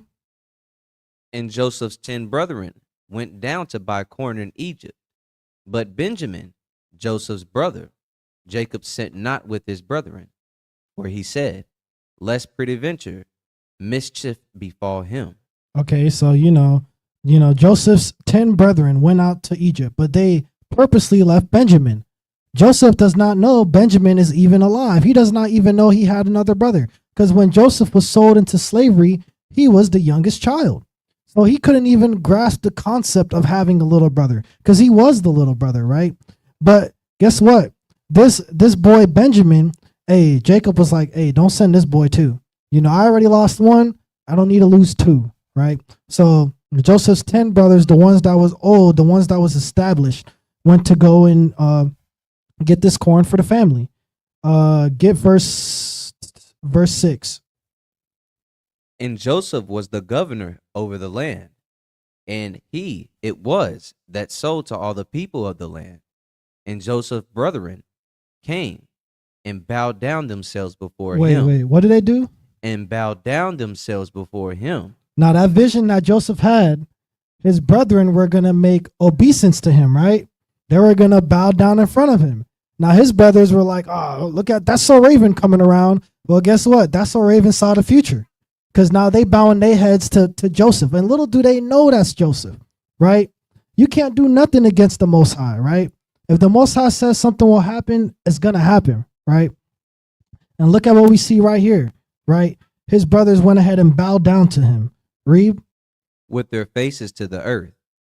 And Joseph saw his brethren, and he knew them, but made himself strange unto them, and spake roughly unto them. And he said unto them, Whence come ye? And they said, From the land of Canaan, to buy food. Okay, so you see, Joseph saw his brethren, and he knew immediately. He's like, oh, these are the same, people that went ahead and casted me into the dungeon, casted me into slavery, and hated me, right? He's looking at, imagine the emotion that he might be feeling in his chest right now, right? I know I would be like, oh yeah, y'all ain't getting anything, man. Yeah. Hey, guess what? That's me. It's Joseph. Yeah, y'all thought I was nothing, right? And guess what? Y'all are bowing down. A lot of us would do that, right? A lot of us would get out the spirit and be like, oh, look, you said I was crazy. Well, guess what? I saw the future, because your face is on the earth right now, and I'm the only one that can give you this bread, right? So imagine these emotions that Joseph might be feeling in his chest right now, right? Seeing the same brethren that sold him into slavery, the brethren that he just innocently loved, right? That my big brothers, right? The brothers that took advantage, of his love for them, right? Imagine seeing them again, right? And now you're in a position of ruler. Now you're in a position of authority over them. A lot of y'all wouldn't know how to act, right? Read. And Joseph knew his brethren, but they knew not him. And Joseph remembered the dreams which he dreamed of them, and said unto them, Ye are spies, to see the nakedness of the land. Ye are come. Read. And they said unto him, Nay, my lord, but to buy food are thy servants come. Okay, so he's seen them, and then he had a flashback. He said, "Hold on, dang, that's crazy. Look, they right here. I had a dream about this, that they was gonna be bowing down, and look at where they at right now, right? So now he's like, hey, man, yeah, these are some spies right here, man. You came to spy the land, right? And they're like, no, we came to buy food, right? Let's keep reading. And he said unto them, Nay, but to see the nakedness of the land ye are come. And they said, Thy servants are 12 brethren. Did I skip on? 12 brethren, the sons of one man in the land of Canaan. And behold, the youngest is this day with our father, and one is not. Keep reading. And Joseph said unto them, That is it that I spake unto you, saying, Ye are spies. Okay, so he's saying this because, again, Joseph didn't know that there was another brother. So they're saying, oh, yeah, but there's one that is yet with us, right? He's with our father. He's just like, what are you talking about, right? Read verse 15. Hereby ye shall be proved. By the life of Pharaoh ye shall not go forth hence, except your youngest brother come hither. Read. Send one of you, and let him fetch your brother, and ye shall be kept in prison, that your words may be proved, whether there be any truth in you, or else by the life of Pharaoh surely ye are spies. Okay, so he's doing this on purpose because he wants to see his youngest brother. He's like, dang, I have a younger brother now? Oh, God, dang, that's crazy. I have to see him, right? So he was like, okay, hey, you guys are going to stay here. You guys are going to stay here, right? And only one of you guys can go out and fetch your brother and bring him back to me. And then I will see if you guys are spies or not, right? Let's go ahead and get verse 19. If ye be true men, let one of your brethren be bound in the house of your prison. Go ye, carry corn for the famine of your houses. But bring your youngest brother unto me, so shall your words be verified, and ye shall not die. And they did so. Okay, so like I said, he was like, all right, if you guys are telling the truth, one of you go ahead, bring that corn back here. I'll let you get the corn back to your house. But hey, bring that boy back, right? Bring your youngest brother, right? Let's go to verse 43, and I said 43. Let's go to chapter 43, and verse 8.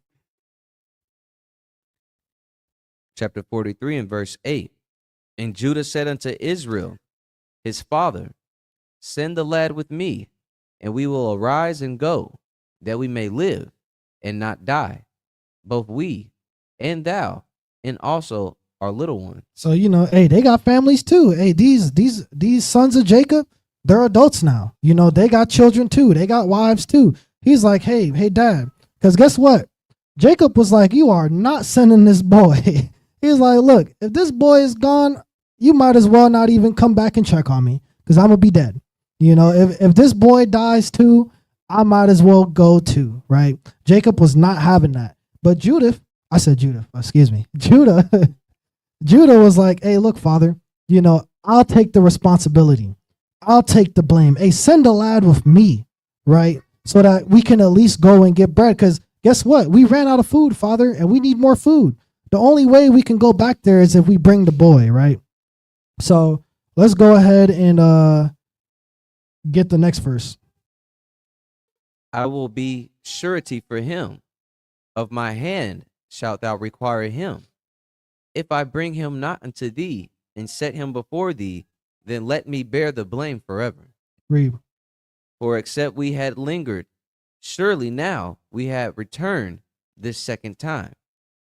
And their father Israel said unto them, If it must be so now, do this. take of the best fruits in the land in your vessels, and carry down the man a present, a little balm, and a little honey, spices, and myrrh, nuts, and almonds, and take double money in your hand, and the money that was brought again in the mouth of your sacks. Carry it again in your hand, peradventure it was an oversight. Okay, so when he's saying, and after you take the best fruits of the land, take double the money and the money that was brought again in the mouth of your sacks, you see, Joseph returned the money back to them. So they came to purchase corn. Joseph gave them the corn and put the money back in the sack of corn without telling them. So as they were going back home, they're like, oh, yeah, we got food. Oh, snap. Why is the money back in here? So, they were freaking out. They're like, oh, no, why is the money back in here, right? And that was another reason why they were like, hey, we ain't going back. Because one, he's gonna want Benjamin, and two, it's gonna look like we stole this, right? So they were scared. That's why Jacob said, here, take double the money, right? And the money that was brought in the mouth of the sack, in case it was an oversight, in case they're like, they allow you to get away with that. Like, oh, look, here you go. Here's the money that you guys brought back, and here's double the payment for this next bag of corn, right? Let's go ahead and get verse 15 now. And the men took the present, and they took double money in their hand, and Benjamin, and rose up and went down to Egypt, and stood before Joseph. Read. And when Joseph saw Benjamin with them, he said to the ruler of his house, bring these men home, and slay, and make ready, for these men shall dine with me at noon. Okay, so if any of you are confused, or he said, bring these men home and slay, he's not saying, kill them, right? And he's not saying slay queen, right? When he's saying, bring these men home and slay, he's like, bring these men home and prepare dinner for them, right? Kill the ox, kill the gazelle, kill whatever we got in the cattle ranch, and prepare dinner for these people, right? So that's why he said, hey, bring these men home, slay, and make ready. For, hey, guess what? They're going to dine with me at this time. They're going to eat with me, right? Read. And the man did as Joseph bade. Well, actually, get verse 19. Verse 19. And they came near to the steward of Joseph's house, and they communed with him at the door of the house, and said, O sir, we came indeed down at the first time to buy food. And it came to pass, when we came to the inn, that we opened our sacks, and behold, every man's money was in the mouth of his sack. Our money was full in weight, and we have brought it again in our hand. Okay, get verse 23. Verse 23. And he said, peace be to you. Fear not. Your God and the God of your father have given you treasure in your sacks. I had your money. And he brought Simeon out unto them. Okay, so no, it's all good. So you see, he was like, no, it's cool. I ain't tripping about that. I gave that to y'all, right? Your God gave y'all that money, right? I ain't tripping about that money, right? Let's go to verse 26 now. Verse 26. And when Joseph came home, they brought him the present, which was in their hand, into the house, and bowed themselves to him to the earth. What did they do? Bowed themselves to him to the earth. So again, making obeisance to him. Read. And he asked them of their welfare, and said, is your father well, the old man whom you spake? Is he yet alive? And they answered, thy servant, our father, is in good health. He is yet alive. And they bowed down their heads and made obeisance. Again, man, I bet they neck is hurting. All the times they've been bowing down to Joseph, and they ridiculed him for this vision, right? When he was a little boy, they ridiculed him. They bullied him, right? It said that they hated him, and they had nothing good to say about Joseph. Whenever Joseph was around, they always spake evil of him, right? And guess what? This little boy that loved his brothers so much, that looked up to his brothers, got sent into slavery. Excuse me, man, I'm fumbling on my words. I'm so excited. He had to spend his whole entire rest of his childhood and the beginning of his adult life, shoveling doo-doo, right? cleaning up after the captain of Egypt, right? And then getting persecuted and getting lied to by the captain's wicked wife because he didn't want to sleep with her. And now he's in prison, in the dungeon, and then he had to, from that dungeon, through the grace of the Most High, was able to crawl into the Pharaoh's seat. Do you know how hard that is? Right? Do you know how arduous of a journey he had to go through? Right? So he's coming and he's seeing his brothers now, the same brothers that casted him away, right? And guess what? He hasn't seen his father in forever. So that's the first thing he's gonna say. Oh, well, that father that you speak about, is he alive? Because he's hoping that his father's still alive, right? Read. And he lifted up his eyes, and he saw his brother Benjamin, his mother's son, and said, Is this your younger brother of whom ye spake unto me? And he said, God be gracious unto thee, my son. Read. And Joseph made haste, for his bowels did yearn upon his brother. And he sought where to weep, and he entered into his chamber and wept there. Yeah, so like imagine holding all that in, you know what I'm saying? Like I said, for years, for decades, you know what I'm saying? You've been living as a slave. You've been living as, as a bottom feeder for decades. And you finally, from the grace of the Most High, made it to the seat of the Pharaoh. And now you see these same people that caused all that pain and trauma to you. But guess what? You didn't know that you had another brother, right? That whole time you were suffering, there was another child, another little brother that you could have had, that you could have spent time with, that you ain't get to spend time with, right? So when he got to see Benjamin for the first time, he almost cried right there on the spot. That's why he had to run and go find a spot to cry, because they would have been confused. They would have been like, why is the Lord of Egypt crying of seeing this little boy? Why is he so like impactful right now when he's seeing our little brother, right? So Joseph was like, all right, let me get up out of here, because the waterworks is about to come through. Read verse 31. And he washed his face and went out and refrained himself and said, Set on bread. All right, so now let's go to chapter 44 and read verse 1. Chapter 44, verse 1. And he commanded the steward of his house, saying, Fill the men's sack with food, as much as they can carry, and put every man's money in his sack's mouth. And they put my cup, the silver cup, in the sack's mouth, and of the youngest in his corn of money. And he did according to the word that Joseph had spoken. Okay, so he was like, yeah, go ahead and make sure that their sacks is filled with food, as much as they can carry, fill it to the brim, right? And he also put every man's money back in the sack, right? But in verse 2, he also put his cup in the sack, his silver sack, or I said silver sack, excuse me, his silver cup, right? What's the purpose of this? Let's get verse 3.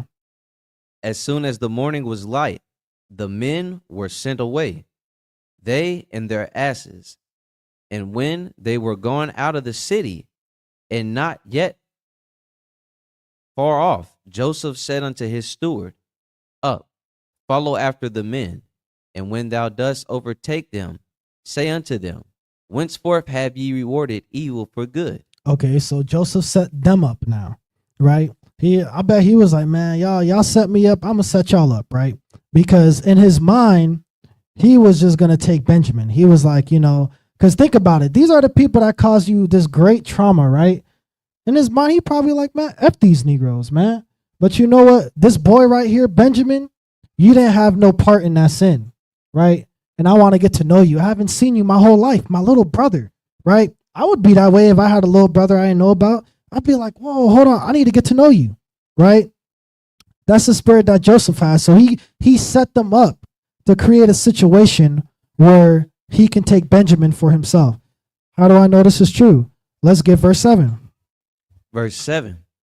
And they said unto him, Wherefore saith my Lord these words? God forbid that thy servant should do according to this thing. Behold, the money which we found in our sacks' mouths, we brought again unto thee out of the land of Canaan. How then should we steal out of the Lord's house silver or gold? Go to verse 11. Verse 11. Then they speedily took down every man of his sack to the ground, and opened every man his sack. And he searched, and began at the eldest, and left at the youngest. And the cup was found in Benjamin's sack. Okay, so hey, he was like, the sons of Jacob was like, look, we came to you and even gave you back the money that you gave back to us because we thought we stole it from you. So how can you say that we went ahead and stole from you now, right? So the officers went ahead and searched all their sacks, and guess what? The cup was found in Benjamin's sack, right? So let's keep reading. Then they rent their clothes and laid every man his ass and returned to the city. And Judah and his brethren came to Joseph's house, for he was yet there, and they fell before him on the ground. And Joseph said unto them, What deed is this that ye have done? What ye not that such a man as I can certainly divine? And Judah said, What shall we say unto my Lord? What shall we speak? Or how shall we clear ourselves? God hath found out the iniquity of thy servants. Behold, we are my Lord's servants, both we and he also with whom the cup is found. Okay, so he's like, well, shoot, like, how can we even clear our name? Look, we are in your hands right now, right? Read. And he said, God forbid that I should do so, but the man in whose hand the cup is found, he shall be my servant. And as for you, get up in peace unto your father. Okay, so originally, Joseph was just, like I said, he was probably like, man, F you Negroes, I don't care about y'all. But then he heard about Benjamin. He was like, oh, wait, hold on. Let me see this boy. He saw Benjamin. He almost cried right there on the spot. He's like, you know what? I got to spend time with my brother, right? I got to have him, right? He has to be right next to me. This is the brother that could possibly love me, right? Because he's probably also like, man, like my brothers didn't love me, right? They hated me. Now he sees a brother that he could possibly have that relationship that he never got to have with his brothers, right? So Joseph is setting up a situation to where he can have Benjamin, right? But let's see what's the issue with this. Let's go to verse 18. Verse 18. Then Judah came near unto him and said, O my Lord, let thy servant, I pray thee, speak a word in my Lord's ear, and let not thy anger burn against thy servant, for thou art even as Pharaoh. Read. My Lord asked his servants, saying, Have ye a father or a brother? And when he said unto my Lord, We have a father, an old man, and a child of his old age, a little one, and his brother is dead, and he alone is left of his mother, and his father loveth him. And thou saidest unto thy servants, Bring him down unto me, that I may set my eyes upon him. Verse 23. Verse 23. And thou saidest unto thy servants, Except your youngest brother come down with you, ye shall see my face no more. And it came to pass, when we came up unto thy servant, my father, we told him the words of my Lord. And our father said, Go again, and buy us a little food. And we said, We cannot go down. If our youngest brother be with us, then we will go down. For we may not see the man's face, except our youngest brother be with us. And thy servant, my father, said unto us, Ye know that my wife bare me 2 sons, and the one went out from me. And I said, Surely he is torn in pieces, and I saw him not since. And if ye take this also from me, and mischief befall him, ye shall bring down my gray hairs with sorrow to the grave. Okay, so he's like, hey, look, you guys know that I had two sons from Rachel, right? You guys know that I had 2 sons from this woman. And one of them is probably died. I don't know. The wolves probably got him, right? And this is the only one I have left. This is the only boy from her that I have left. Now, if he's taken from me, I'm gonna be so stressed that I'm gonna die, right? And Judah is trying to tell Joseph this, like, hey, look, you know, we are your servants. You are our Lord. But look, if this little boy here does not return back to our father is gonna die. Our father said he won't even try to be alive, right? And we don't want to see that, right? So again, before Judah even said all of this, Joseph was like, man, F you Negroes, right? Because he was done wrong. He has something traumatic happen to him. And yeah, I would feel that way too. But again, do you want a community, right? Do you want a family? Do you want to really have a cohesive community? Do you really want to have that godly nation? Because sometimes you might have to get over something that happened to you for the benefit of everybody else, right? Again, it's like what I said earlier, right? A lot of people are diamonds in the rough that can only be polished by somebody else. When this whole situation went on, this ended up bringing out Judah's, This ended up bringing out Judah's leadership quality, right? And it showed how noble he was, right? Because Judah wanted Joseph dead with the rest of them, right? But at the end of the day, it was Judah that put his life on the line for the life of his brother. You gotta think about it. Judah growed from that experience with Joseph, right? Because Judah was willing to let his little brother die. But now he's like, no, take me instead. Because look, this little boy right here means everything to my father. And I don't want to see my father hurt again, right? And this is a moment for Joseph to grow. Because Joseph right now, he's feeling all these, visceral emotions. I know he's feeling them, right? It's burning up his chest, right? But is he willing to look past his own self, right, for the benefit of his family? This is the crossroads that we come into. This is what we're seeing right now. This is a live example, right? And this is what really happened, right? Get verse 32. Verse 32. For thy servant became surety for the land unto my father, saying, if I bring him not unto thee, then I shall bear the blame to my father forever. Now therefore I pray thee, let thy servant abide instead of the lad, a bondman to my Lord, and let the lad go up with his brethren. Okay, so guess what? Joseph is seeing a whole different Judah, right? Because the Judah that Joseph always seen was the a-hole Judah, right? Was the Judah that always put him down, was the Judah that never had anything good to say. I'm pretty sure after he got sold into slavery, Joseph couldn't ever imagine his brothers doing something noble.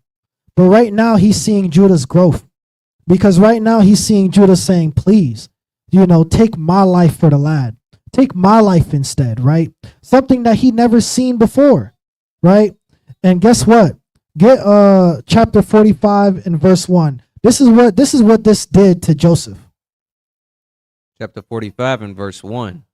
Then Joseph could not refrain himself before all them that stood by him, and he cried. You see, he broke down because he's like, dang, I still had all this hatred, right? I still had all this malice. I still had all this, I still had all this rumbling, you know what I'm saying, in my chest for my brothers, right? And I was ready. I knew I was right.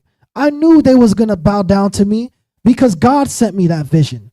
I knew God sent me that vision, right? I knew it. I could see the future, and I was waiting for this moment so I can tell these Negroes to get going, right? I was waiting for this moment.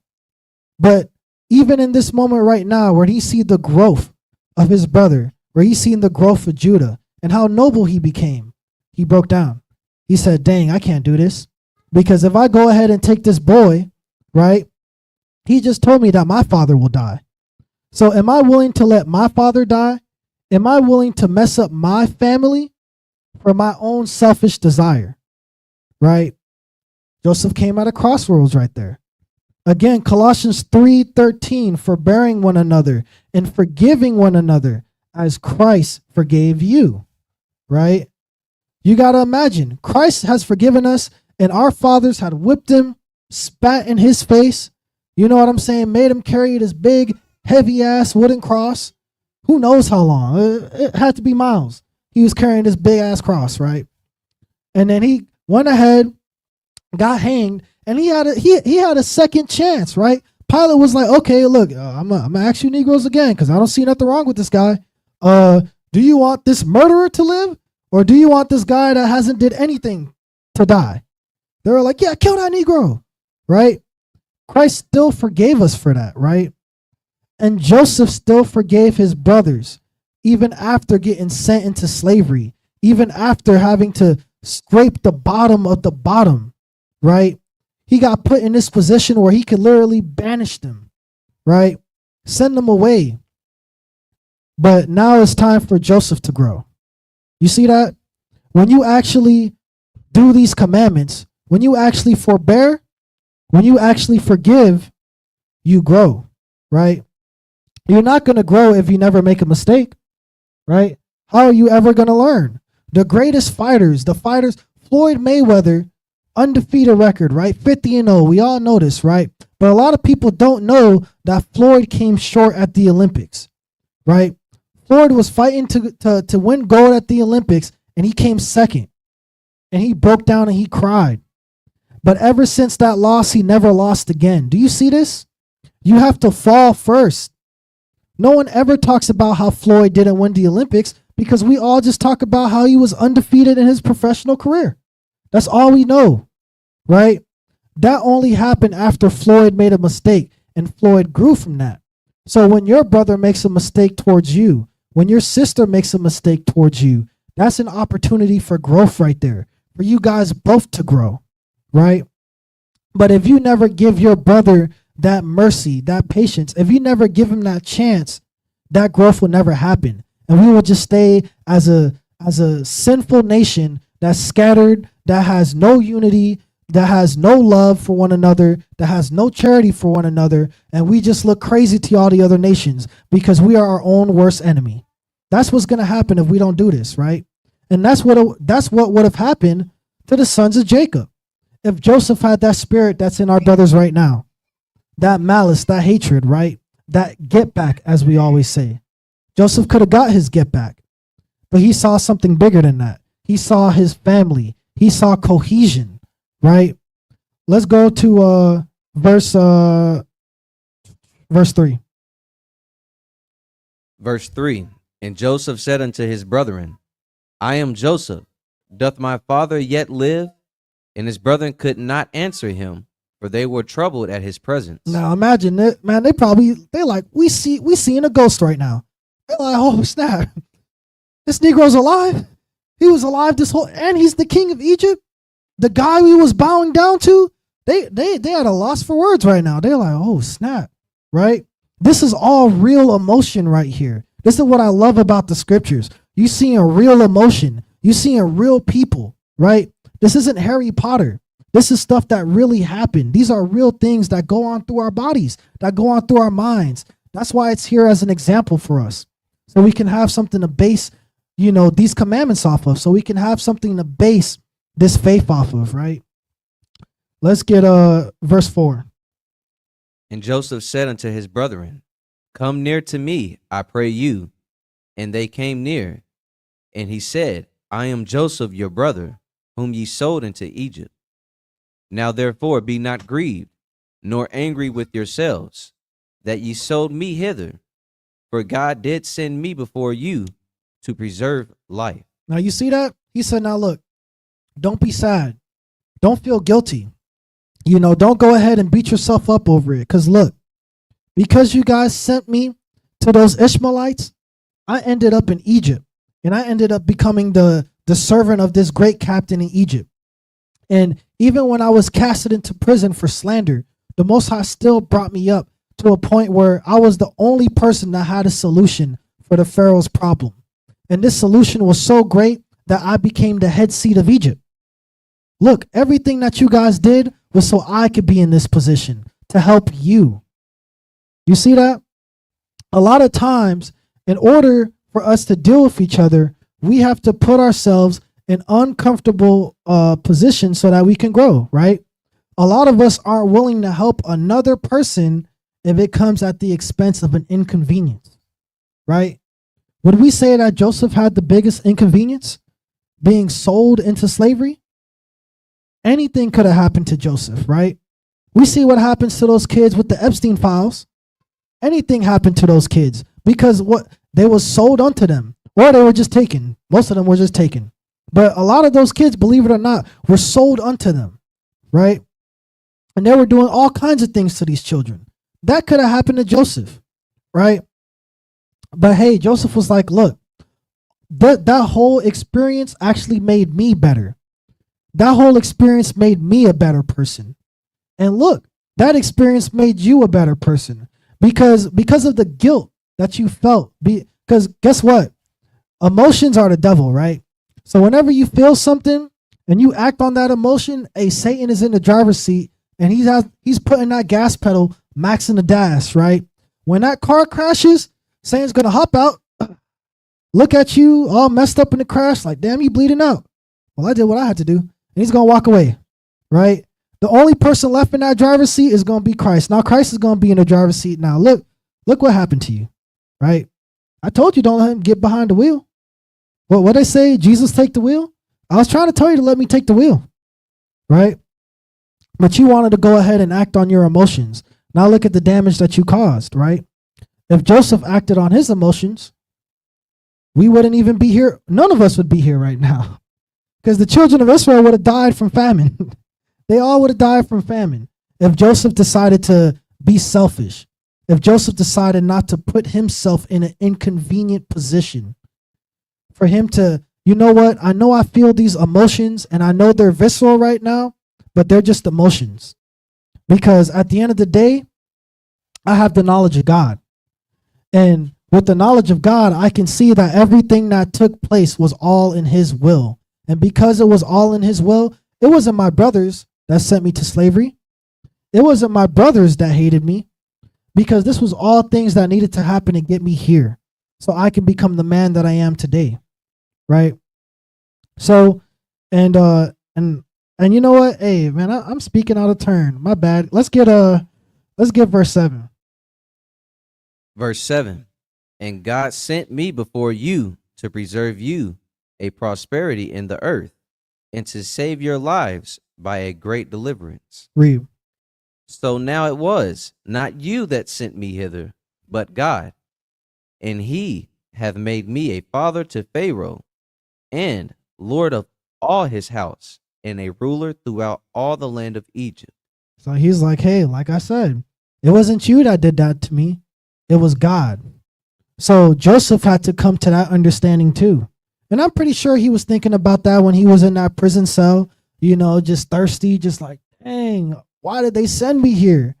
But I'm pretty sure Joseph had that moment where he's like, you know what? At the end of the day, it's all in the Lord's will, right? He's the reason why I'm here. And because Joseph had that faith and never gave up on the Most High, never thought the Most High was evil for putting him in that situation, the Most High blessed him with the greatest position that any man could have at that time. The seat of Pharaoh. Egypt was the superpower at the time, right? Egypt was America. Imagine a Negro, imagine Xavier being the president, right? None of us can imagine that, right? That's what happened to Joseph, okay?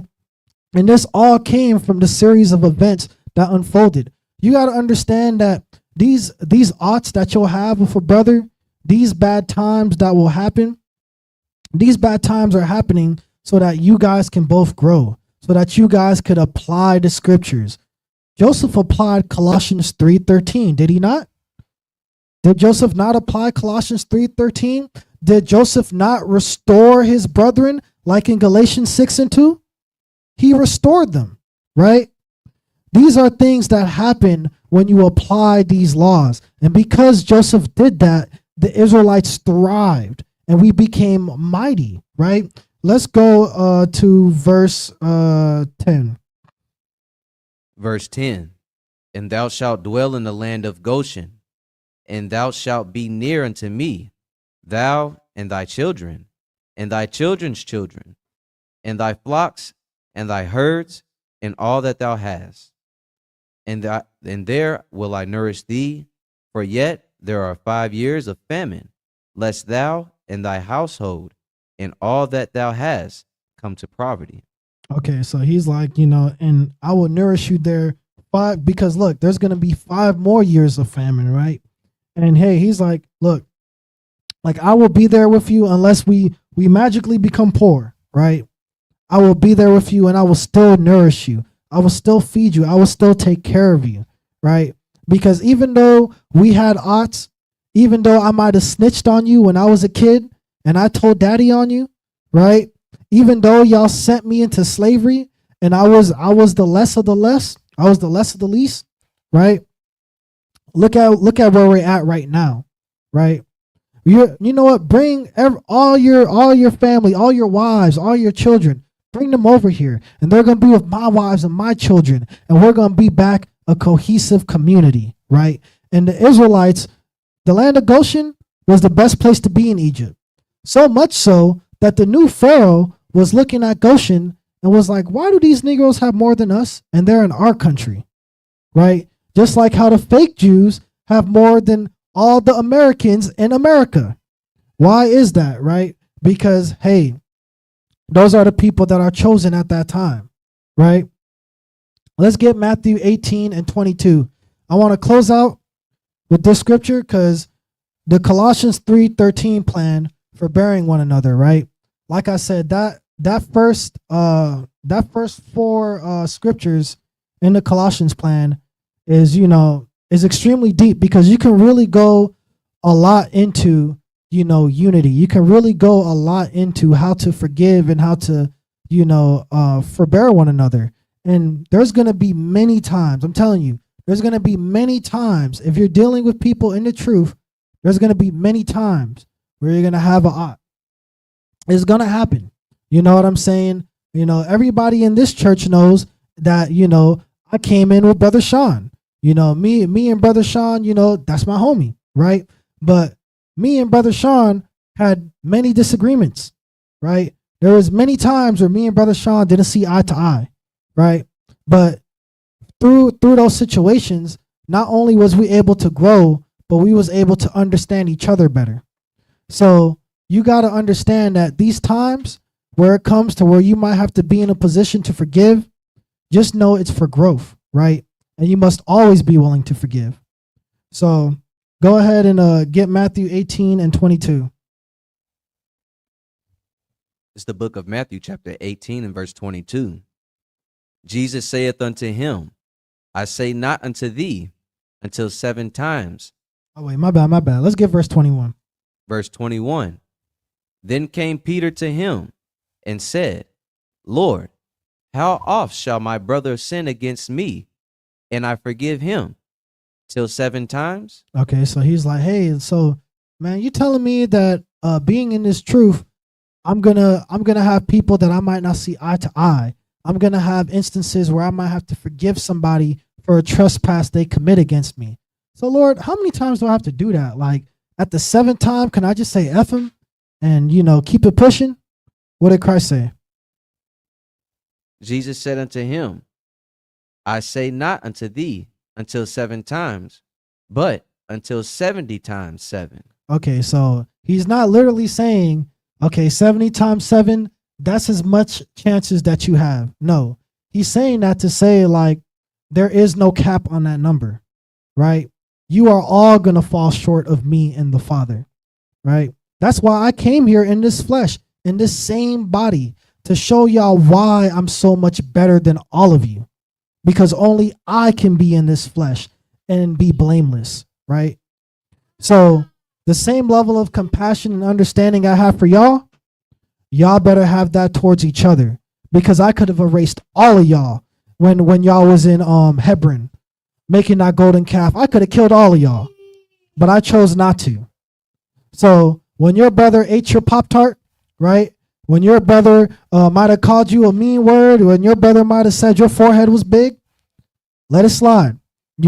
Talk to that brother, be like, hey, bro, I don't appreciate that. And again, you have to do it in meekness, right? Because if I come to Brother Xavier, like, hey, what's up, man? What you said my forehead was big. What's up? Right? What you think Xavier's gonna do? Xavier's gonna get his hands up like, all right, oh yeah, he's trying to fight me. All right, let me get my hands up, right? But if I'm like, hey, bro, can I talk to you real quick? Hey, yeah, when you made that comment about my forehead, I really don't appreciate that. I really don't, I struggle with that, bro. He's going to be like, oh, damn, my bad, bro. I ain't even know that, right? And then guess what? Now Xavier learned something about me. And at the same time, I learned something about Xavier. I learned I can talk to him. I learned, hey, you know what? If I do have something that bothers me, I can tell Xavier about it.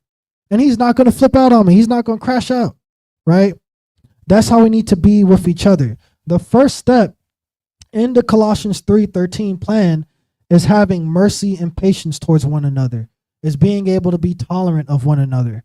Because if we don't do that, if we can't understand that, how can we go ahead and execute thou shalt not steal, right? How can we execute, okay, so you stole from me, you have to pay me back the fifth part, right? How can we exercise that if I don't even want to deal with you no more, right? How can we exercise these laws that is made in place? You got to understand, we have all these laws because, again, God knows that we're dumb. And he knows that we're going to do dumb-ish. So he's like, okay, well, look, if, all right, let's go. So if a brother goes ahead and steals from you, all right, go to the church, go to the elders and everything. Make sure that brother pays you back the fifth part. You know what? Well, he stole from you with that fifth part. That's how it's going to be rectified, right? Okay, so so you went ahead and you slept with the sister. All right, let's go. Article 43, Site B says, thou shalt surely endow her to be her wife. Exodus 21:16. All right, so it looks like you got to go ahead and marry her, bro. So these are the things that are set in place that the Most High did because he knew we was going to have odds with one another. He knew we was going to do stupid things to each other. But if we aren't willing to first be ready to forgive and hear our brother and sisters out, then how can we really grow? And that's all I got right here. This is part 1 of the Colossians 3:13 recap. Lord's will, in part 2, we can actually go into the rest of the plan. And it won't take, a long time. So yeah, Lord's will, y'all enjoyed the lesson, how it felt to leave my kids for 12 months was a sick feeling in my stomach. So I know our ancestors really had to be, man, for real, leave the part. You got to think about it too. Like there was no like cell phones back then. There was no like social media. So when your kid was gone, they was gone. Like you didn't know what was going on. That's why Jacob, he said, man, if you take Benjamin and he's gone, I'm going to die. Because I already know my first son probably got eaten by bulls or something, or eaten by lions. So you take my second son, I don't even know what's going to happen. But hey, like for real. And that's why these things are in the scriptures. Because like what you said, you can resonate with that feeling. Because you're like, you know what? Yeah, I had to leave my kids for a year being in the army. And you know what? Yeah, I would feel the same thing too. That's why I'm saying I love this book. Because all these examples in this book are from real people. These are real instances that happened. These are real altercations that took place, right? So, again, the Colossians 3:13 plan, Lord's will, y'all was edified. Lord's will, y'all enjoyed the lesson. Hey, I'm sorry, Sister Kim. Like I said, I'm going to go back to the dojo. I'm going to memorize these buttons on these sound bites. But, hey, I'm glad y'all enjoyed the lesson. Lord's will, y'all enjoy the rest of your Sabbath. Oh, my bad. Do you have anything for us, Brother Xavier? Okay, well, shoot. I'll go ahead and I'll close out the lesson. Y'all have a good Sabbath. Shalom, Israel.